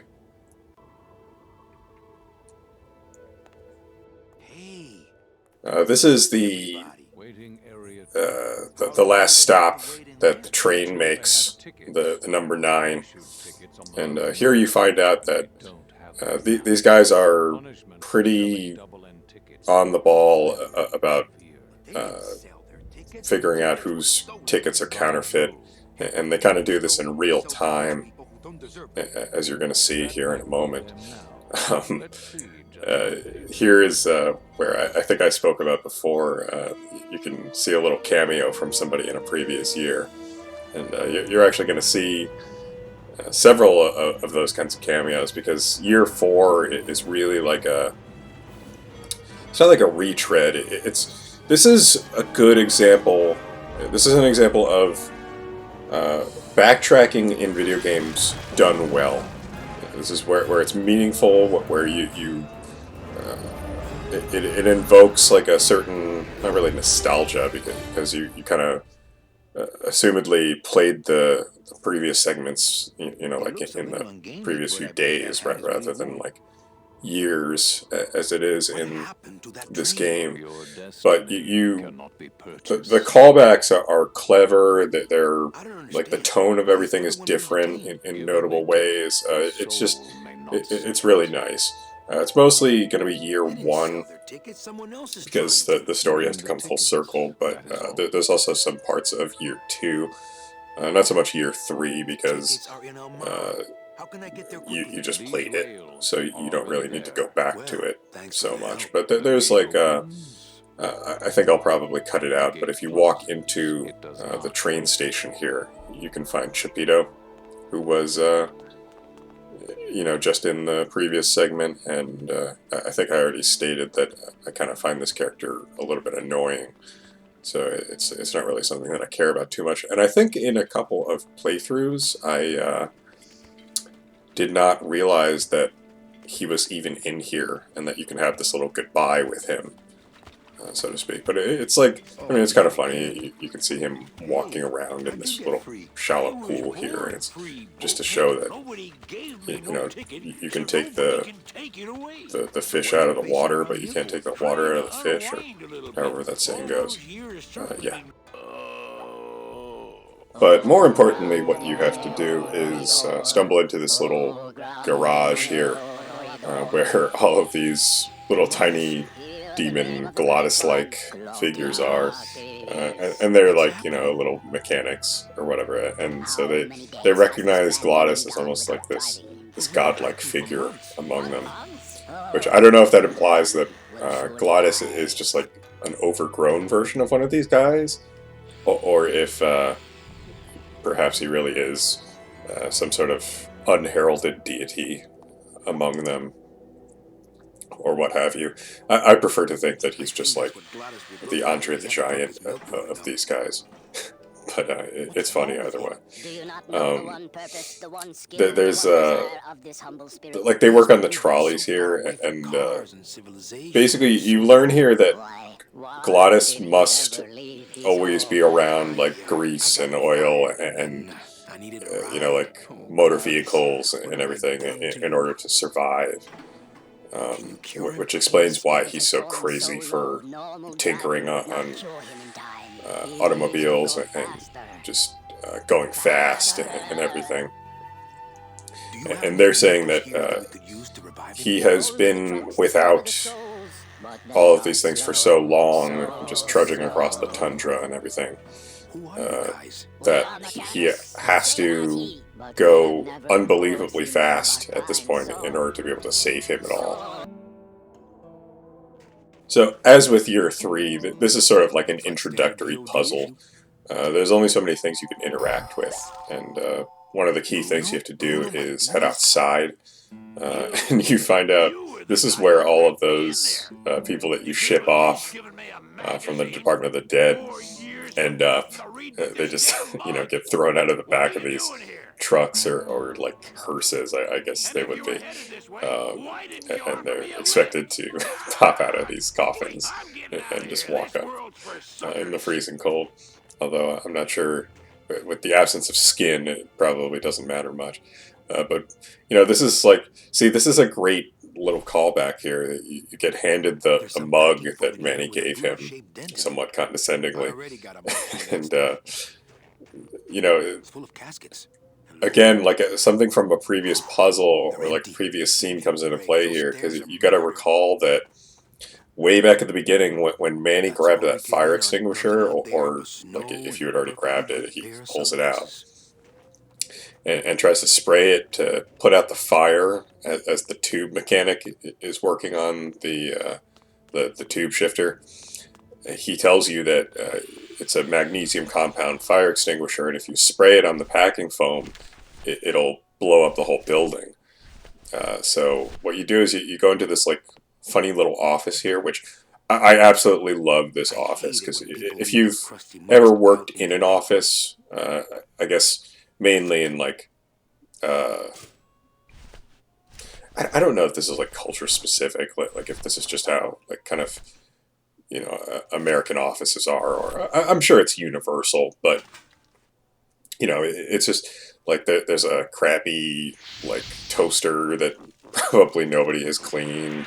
There's a note on the fridge that says, you know, like it's some passive aggressive note from somebody in the office who you know, is frustrated about the state of something in the office. You know, it's like this, kind of like this little break room that just sucks. You know, it's like this, it's supposed to be this respite from your work. So I really like that part. But once the little demons see that so much power can be harnessed by this strange toxic material that is incredibly flammable, this is how you can save Glottis. So you might be wondering why everybody is trying to retreat back to places they've been previously. Well, number one, they're trying to save Glottis. And this is the only way. You know, they care deeply about Glottis. Even Meche, who doesn't really know him as far as you, the player, know.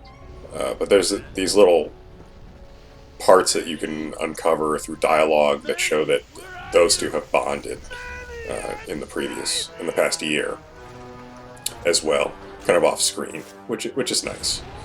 But also number two, something I cut out from the previous year is that when you save Meche from her little like holding cell or like makeshift holding cell, you find that number one, there's like reports on this coral harvesting that was going on, but also you find fake double N tickets, which you already knew they existed from like year 2, and everybody already knew that the DoD was corrupt after the events of year 1, but they also want to, because Manny is still part of the resistance.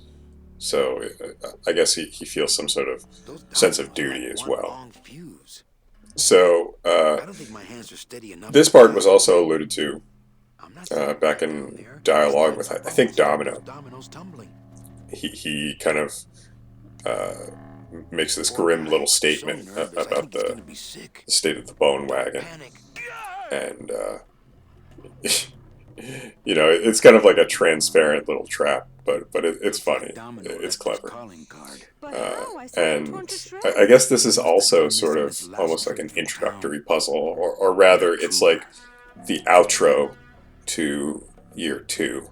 You can't go everywhere in it.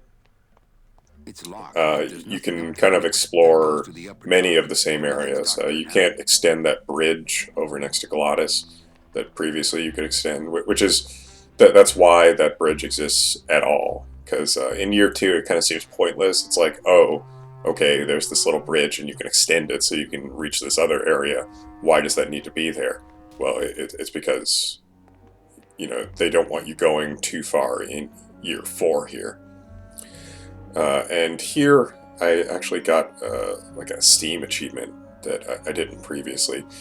The remastered edition has all these achievements, and you might be wondering, like, you know, why a game like this would need achievements. Well, number one, every game needs achievements now because, you know, I don't want to say, like, as some, you know, crusty millennial that, like, achievements aren't sometimes fun.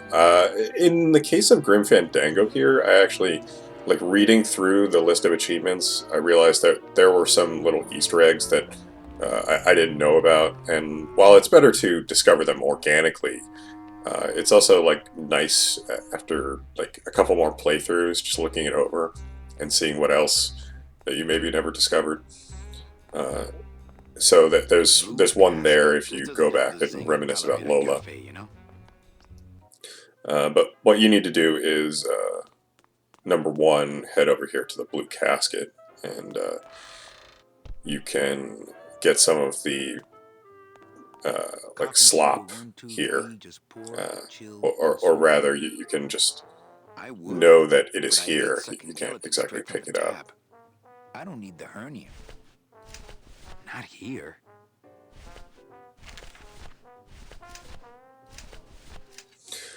Oh, that note that's in Manny's coat is going to be important in a little while.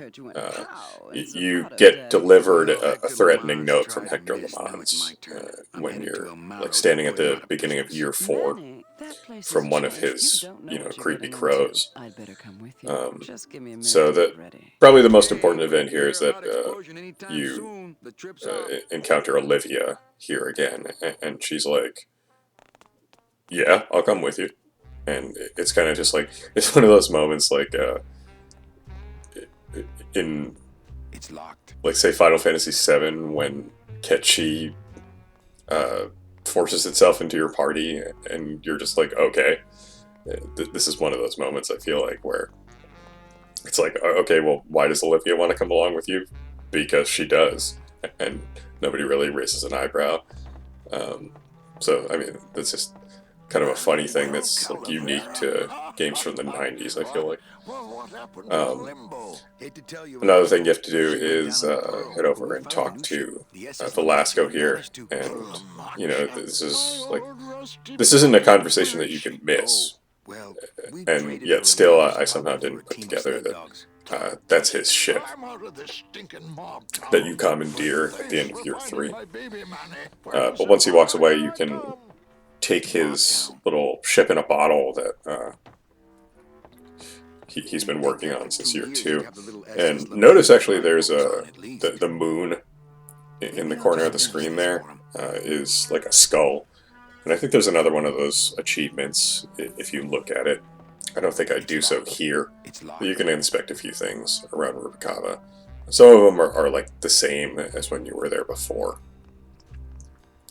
But as you can see, the whole town is dead. I don't know if the implication is so much that like Manny leaving had some sort of like lasting effect on this whole town, or if it's just like a particularly slow night or something like that.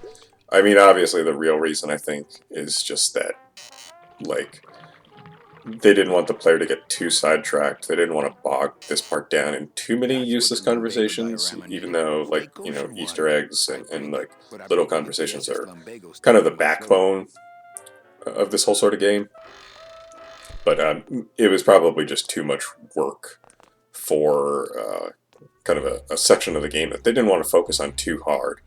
They just wanted to have these, like, funny little interludes that call back to previous parts. So you get some of the swill that's in that barrel, and then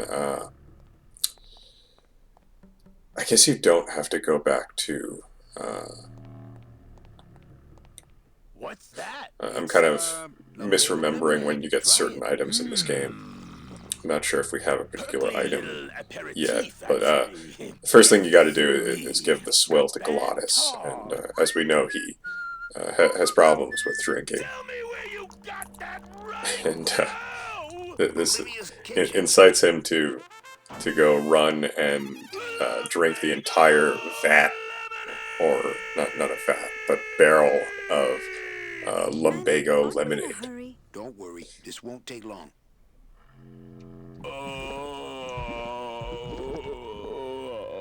My stomach don't. And this doesn't exactly agree with him, so we're about to see just how much a demon of his size can hurl.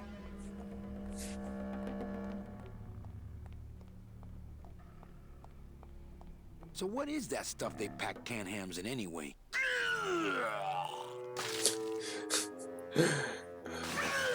Canned hams. I have a funny story that has nothing to do with this game.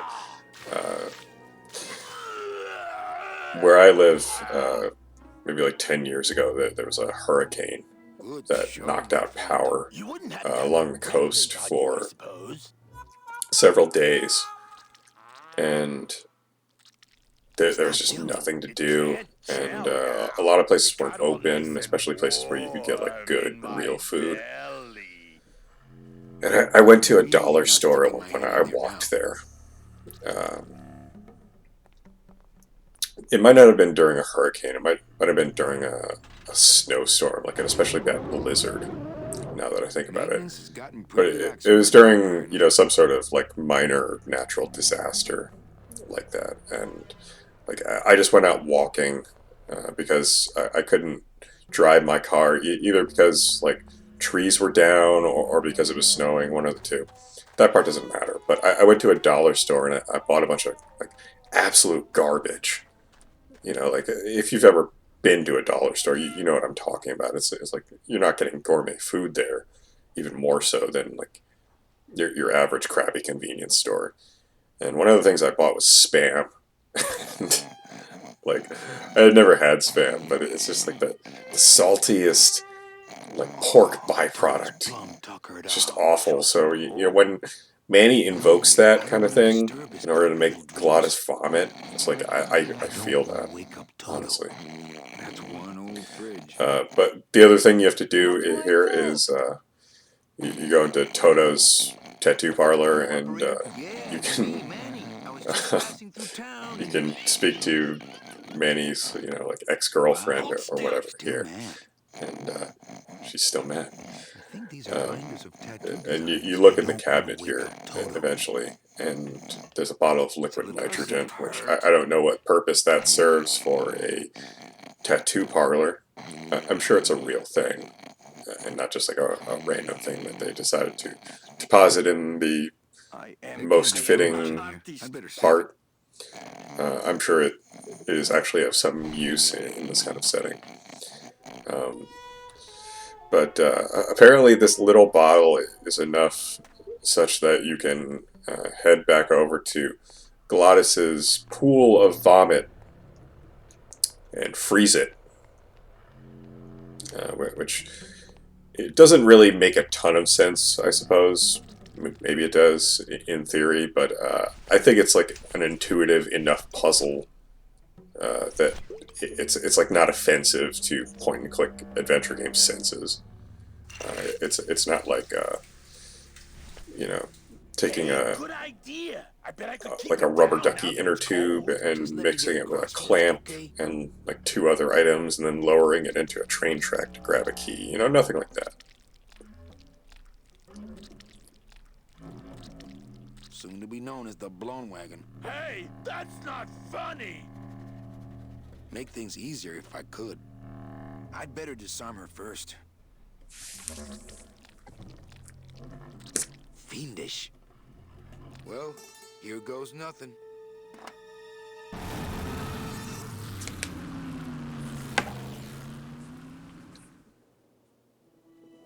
Looks like Hector's taking over the whole town.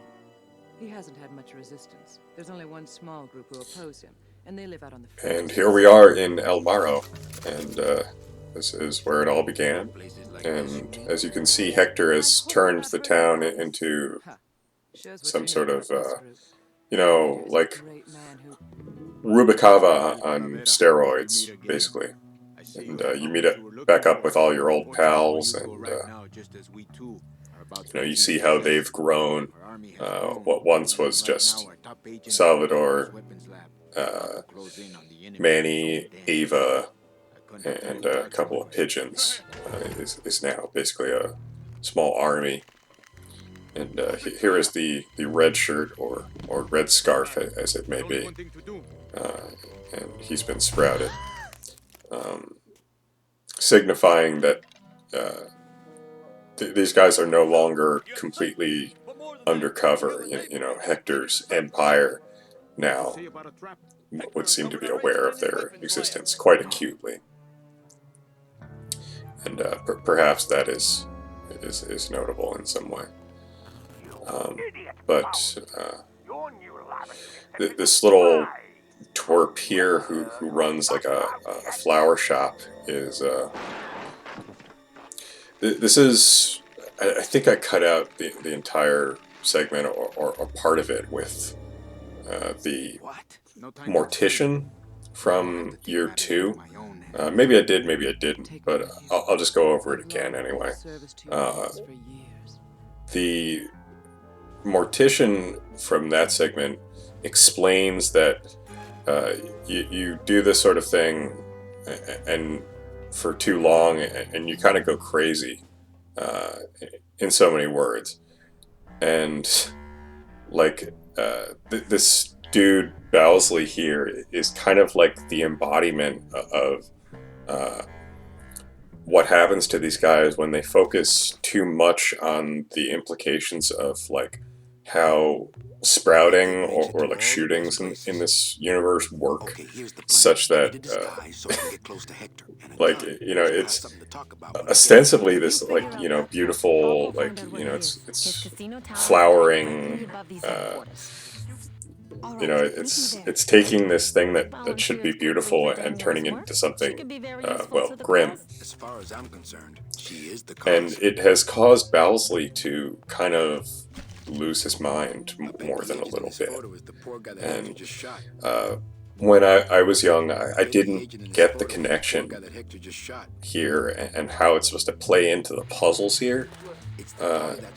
But you have to play off his pathos or pathos or however that is pronounced, and use that in order to get everything you need for the final showdown and just to progress in this natural sequence here. But it's not very intuitive, and this is the year where I had the most trouble, where I ended up just kind of fooling around quite a bit, not knowing exactly what to do, you know, knowing more or less how the story is supposed to go, but some things here are kind of vague. And overall, it's like the challenge in this year is maybe the worst, all things considered, of all the years, but it's still a great year as far as the story and just how it wraps up the whole game goes.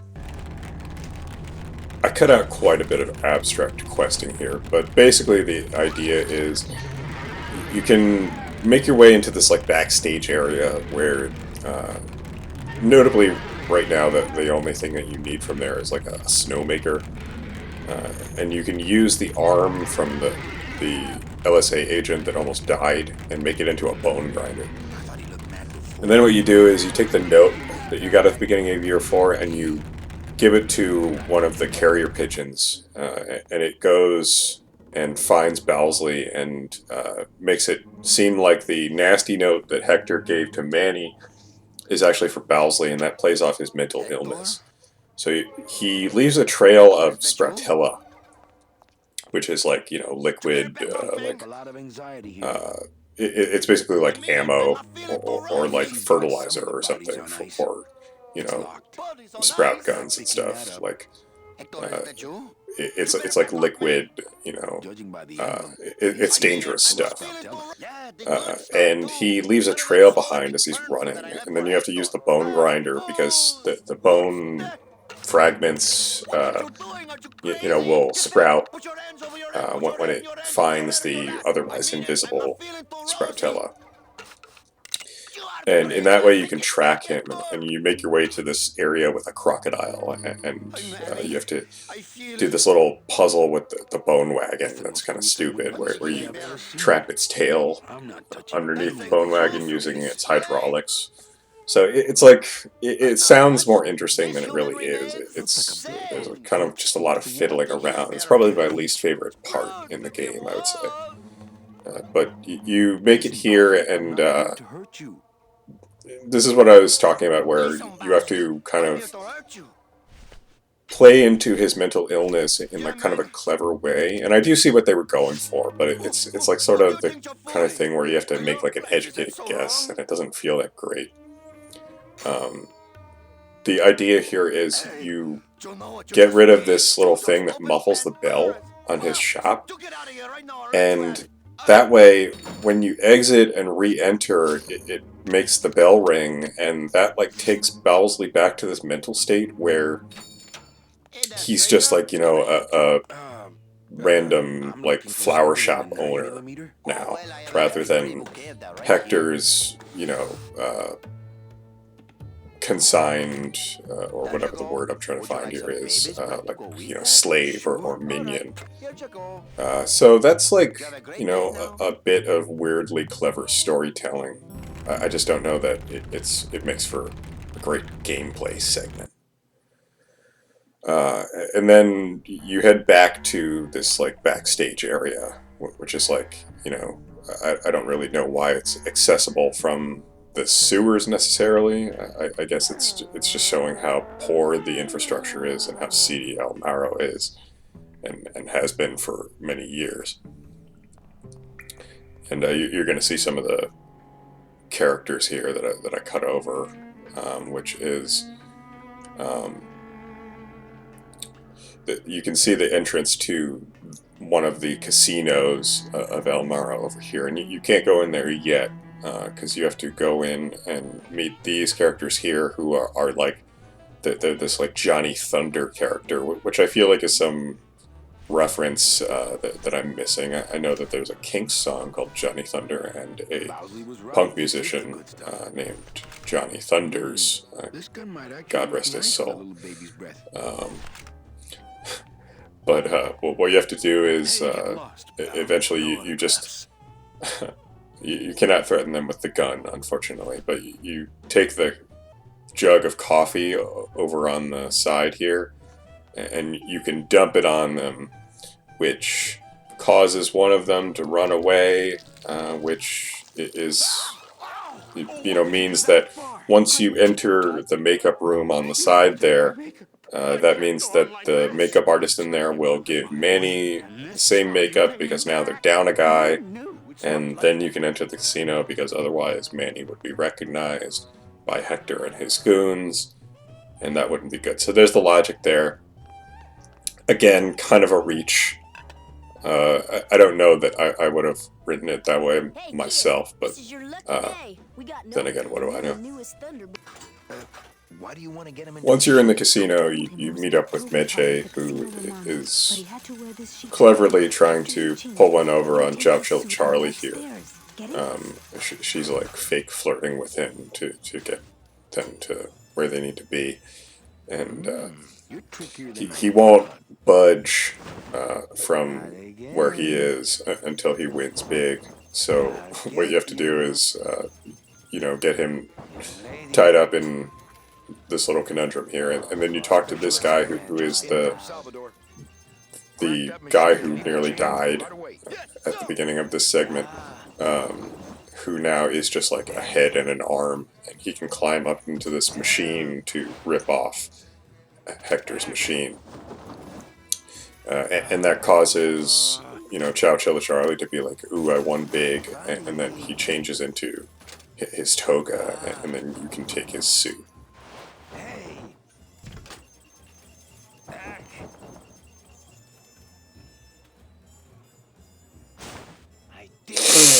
My system worked. I knew it. I told you. That's great. Now let's go so you can buy me a drink at the Romano. I'll meet you at the train station with the tickets. There won't be one from me, so you'll have to go back by yourself. I'll tell that gatekeeper everything. He has to help us. Come, my lovely. I have another infallible system I'd like to demonstrate. Ow.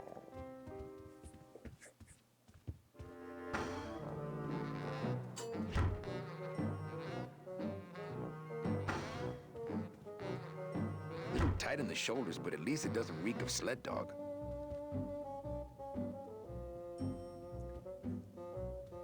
I'm here to conduct business with Hector Lamans. So then you talk to this dude who was, you know, previously the maintenance man in the DoD, and now he's just, you know, an elevator guard. And now that you have the suit, he'll, you know, be halfway convinced to let you use the elevator. And honestly, this is the puzzle where I don't... If there's any one puzzle in this game that I just don't get the logic of, it's this one. It's not that it's the most difficult one, necessarily. It's just that, like, he asks you to think of a number, essentially, and the camera switches so that you can see the, you know, the number board in the center of the room toward the ceiling. And, like, one number will, like, flash or change, and then you say that number, and of course that's the one that the demon was thinking of. And I don't know if that is subtly explained by the dialogue that you can have with him, it doesn't make much sense to me. It's just like, oh, you see the number on the screen, so you pick it, and it's like, okay, well, was he using that same logic to, you know, think of whatever number that he wanted you to think of? It's like, the whole thing just seems like a farce. But, you know, you get up here and you find that Celso has reunited with his wife for better or for worse. And you have to do your last bit of salesmanship in this game here. You just, the puzzle here is all in the dialogue. You basically just have to keep exhausting dialogue options until you have convinced Celso and his wife of something that, you know, you like, obviously you don't want to help Hector here, but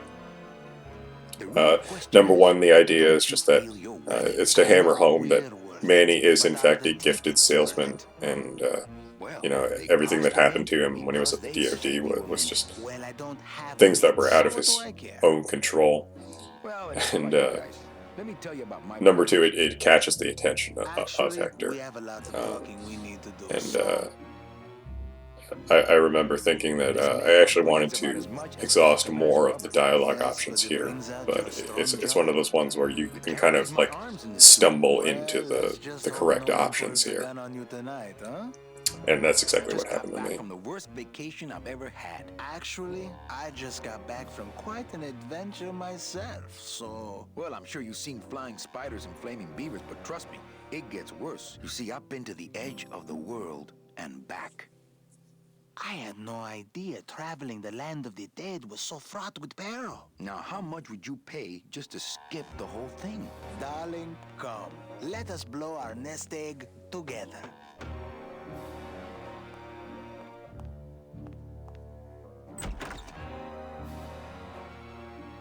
Mr. Lamans, we've decided to take you up on your generous offer. Excellent. Excellent. The little lady changed your mind, eh? No, actually, it was your agent over there. Of course. He's one of my best. Well, come on in. Let's chat, shall we? Ah, still got it.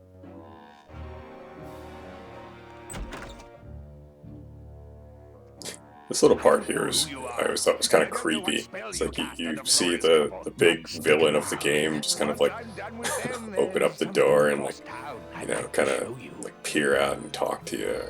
I was always kind of freaked out by that.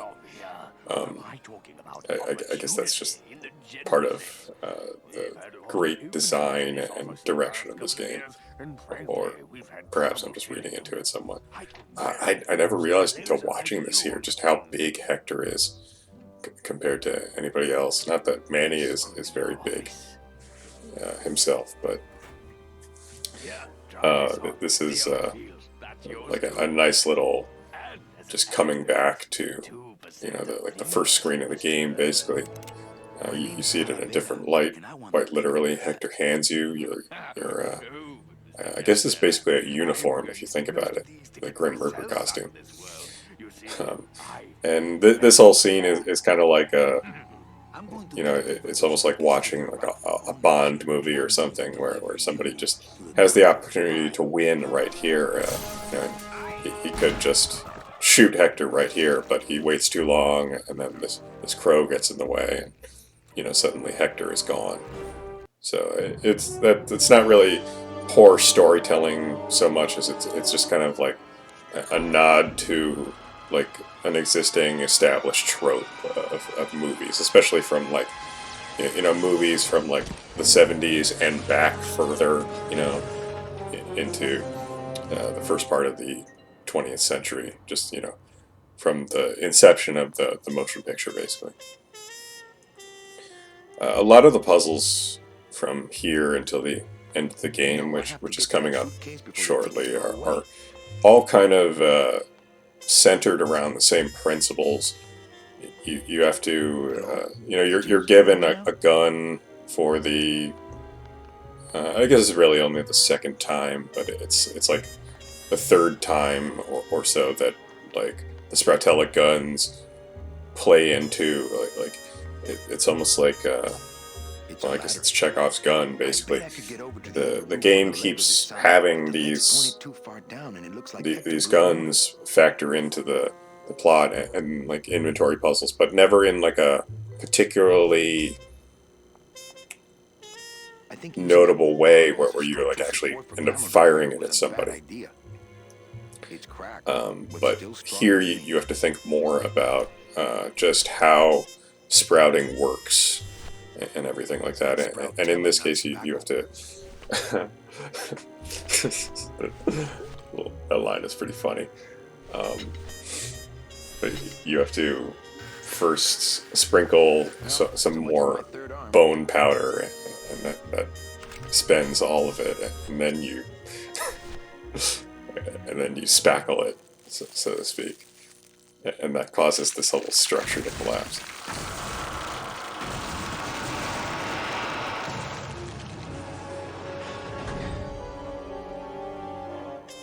Well, it was gonna happen eventually.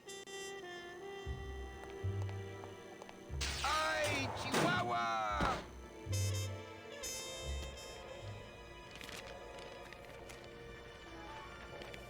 This is an important cutscene here, where, I mean, not just in terms of the story, but also in gameplay, you gotta pay attention to the fact that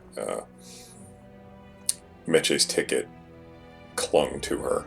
And there's a couple other segments in the game where they mention this principle, where everybody, or at least everybody good, has a double-end ticket waiting for them somewhere. And the idea is that Hector and all of his goons and minions and his conglomerate are the ones who have been stealing these tickets and just producing counterfeit ones to sell to people, rather than everybody figuring out that there's been one waiting for them all along, that this shouldn't have been turned into this racket, or even something that you have to pay for, necessarily, that everybody deserves salvation.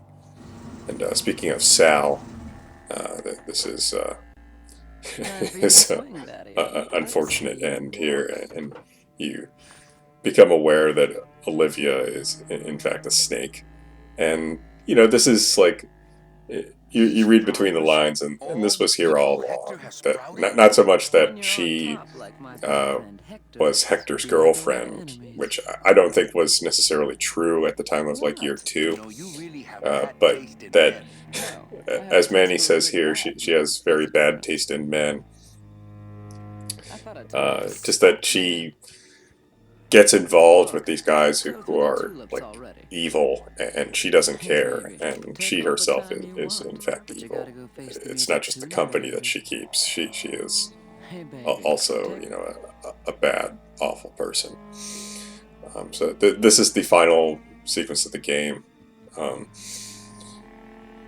A common thread with point-and-click adventure games is that these like endgame areas, which you could call them the final boss of point-and-click adventure games, if you wish, they're usually like these self-contained circuits. You can't really explore previous areas much at all. It's just this like one area, like the amusement park in Monkey Island 2, for example. It's just like, you know, it's this one unique area that has like a lot of new stuff that you have to take into consideration in like a short span of time. And it's not so much that there's not like a time limit or anything, but like it's as much as the point-and-click adventure game can have, it's an opportunity for you to think on your feet more so. Although in reality you can take as much time as you wish. And so Olivia forces you to, you know, confront Hector, basically. And as far as final confrontations go, I really like this scene. There's some great one-liners here, and I love the setting. I love the way everything's lit.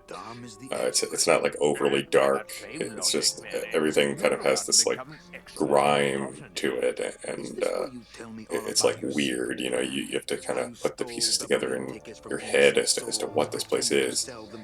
And Manny, you know, aggravatedly, you know, says, you know, well, is this where you tell me all about your evil plan? And Hector is just like, no, and shoots you. And I think that's a great little like minor twist here. And Hector explains here that, you know, this isn't like all of the other Sproutella that you've seen infecting people throughout the game. This is slow-acting Sproutella, which I think is, you know, another funny nod to, you know, dramatic films of the early and mid 20th century. If it's not clear, you know, that that's a greenhouse up there, his lair, and it's, you know, the implications are just that it's like a murderous greenhouse. Essentially, everything is for the purpose of you know, creating more Sproutella. It's one of those things that you can kind of overlook as just part of the story, but it plays in deftly to the final puzzle here. But first we have to deal with the slow-acting Sproutella here, which is, you know, again, there's only so many things you can do. It's easy to figure out that you have to use the liquid nitrogen on it. You can get a funny little bit of monologue if you try to use the bone grinder. Gracias, Toto Santos. That solves that, and then we have a couple other minor tasks to deal with before we deal with Hector, one of them being Olivia.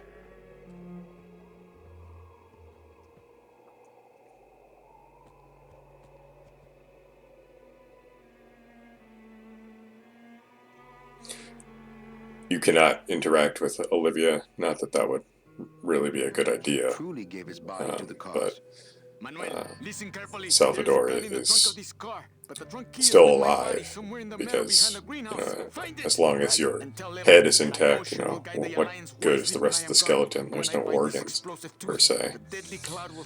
But he explains that he has a little, I mean, it's like the equivalent of like a cyanide pill, basically, but it will sprout himself and whomever is within his immediate vicinity. So the Olivia problem kind of takes care of itself here.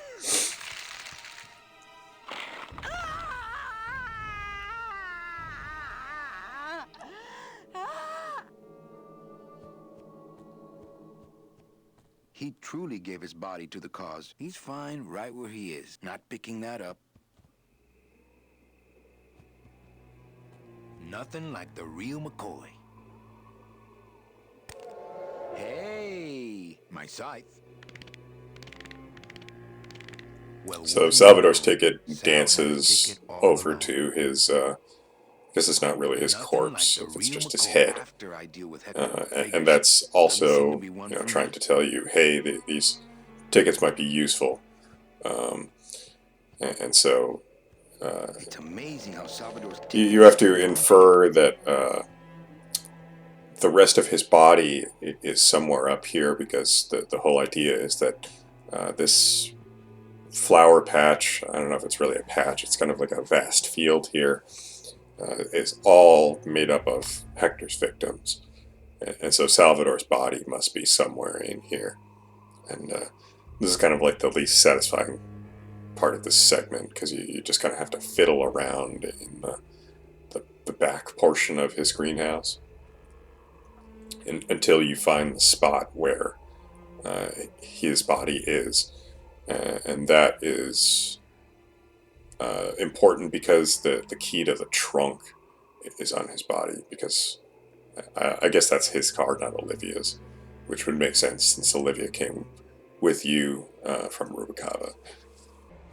I'm not getting any closer. So you open the trunk, which has another Sproutella gun inside of it. So that was the third time you get the gun that I'm thinking about it. And here you finally get to fire it. And because this is a game about using your brain, you don't want a direct confrontation with Hector. So what you do is you just shoot this water tank. And that causes Sproutella to feed into the whole sprinkler system of Hector's greenhouse. And that takes care of Hector. And with that, you have effectively beaten Grim Fandango.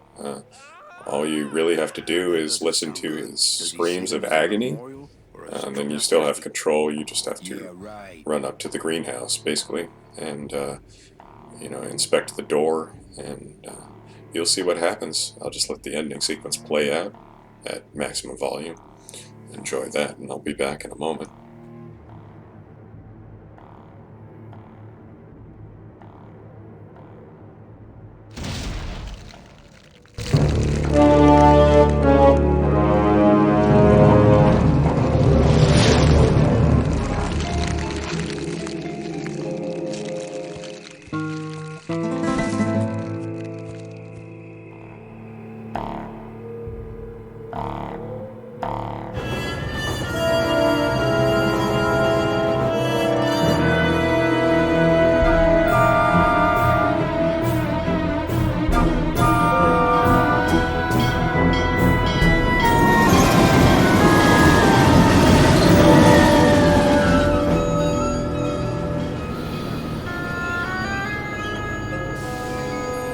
You can count them if you want. They're all here. How about yours? The company gave me one on the other end.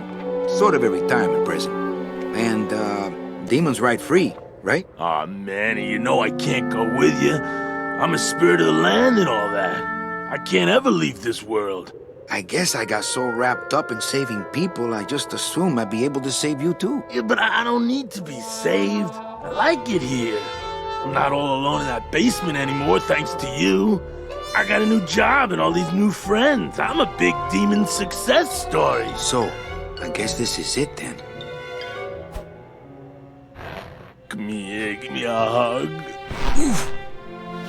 You were the best boss I ever had. Bye.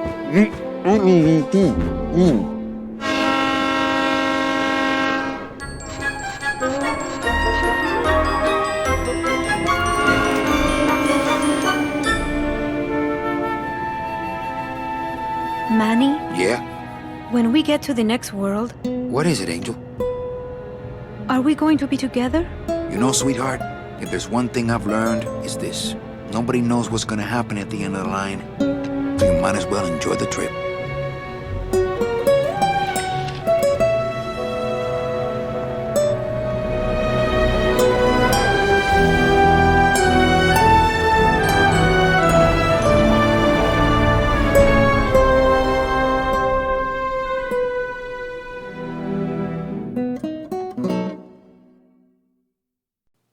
Grim Fandango is a game that I don't necessarily feel particularly emotional about.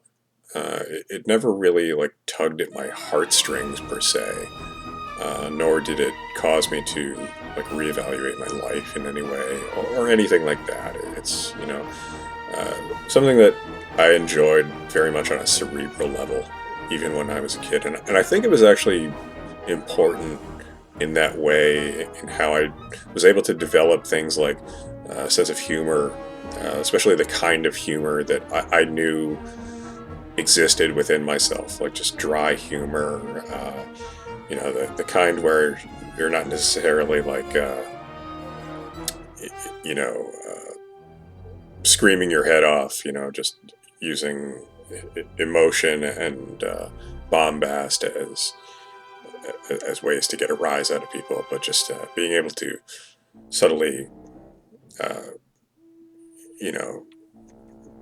cause people to, think back and like kind of do a mental double take on what you just said, and realize that it was clever and very darkly often funny. That was the kind of person that I wanted to be as far as my sense of humor went. So I modeled myself in my formative years, not so much on this game necessarily, like on its own especially, like, but just from things like this, like shows and games and books that had this kind of vibe to it. I think it's the kind of thing that helped me become the kind of person who doesn't flip their lid about anything if he can help it. Just always keep a calm, cool, level head about things. And I think point-and-click adventure games on the whole will teach you this sort of thing. And it's easy to get into a rut and just say, you know what, I just want to be given the answer. You get frustrated, or you just want to see what's going to happen next, and so you look up a guide. And that's something I definitely did with this game when I first played it. And I wish that I could go back and play it fresh, either as a child or as an adult, and have a bit more patience and understanding with it, and be able to think it out. And I think as a kid, it's not necessarily like the kind of thing where I would have been... I wouldn't have expected myself at any point to just magically know like all the references and everything, and the kinds of things that you really have to be an adult and have some kind of life experience in order to pick up on, like the thing about Bowsley's mental illness and stuff like that. So maybe I was kind of doomed from the start. And unfortunately, even though I have spent quite a bit of time in between playthroughs, typically if a point-and-click adventure game doesn't make a very big impression on me, if I wait long enough, I can forget a good deal of the puzzles, and the game can be fun again, almost as if it's like a fresh experience. I rarely forget like story implications or anything, but as far as puzzles go, it's you can forget stuff if you try hard enough, or lack thereof. And unfortunately, that hasn't been the case with this game. The past 2 times I've played it, I've remembered virtually everything, except for some kind of like tedious, not very notable sections. But I still had a great time playing this. It's almost as great an experience, not as a game, but as just as a cinematic work as the first time I played it.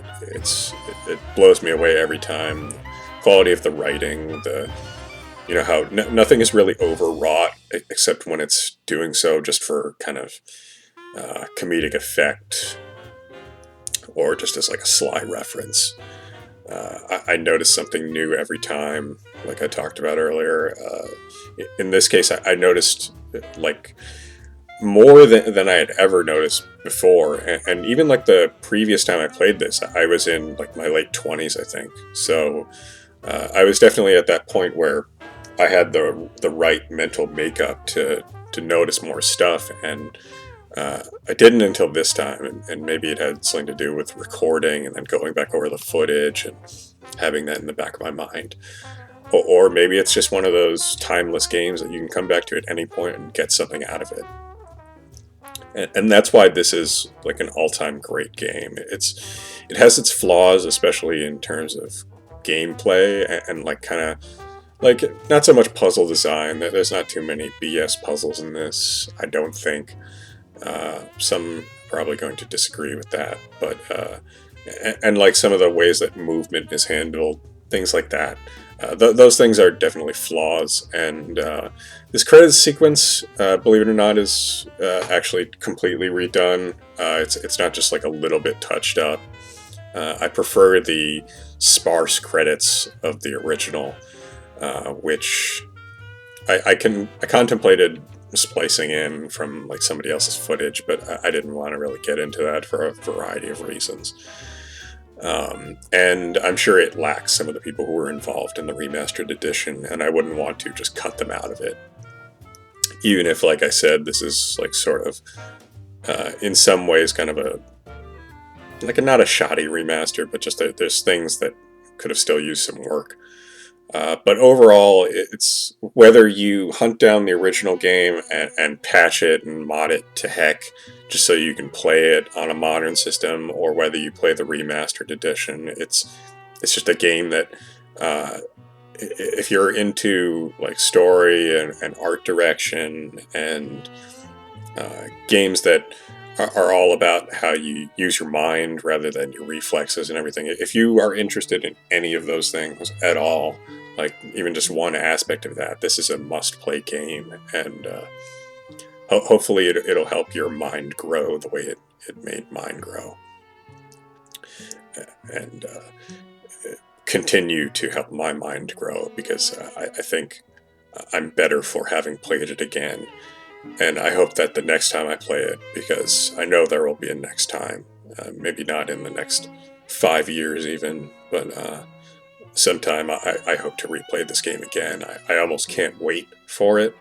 I almost hope that I develop some sort of condition that allows me to forget things. That's an awful thing to say, but who hasn't said to themselves, I'd love to be able to relive this for the first time again. It's like you would never wish like some sort of dementia or like brain damage that would cause that, but it's a fun little thought experiment. Like, what if you could just wipe your memory of this game?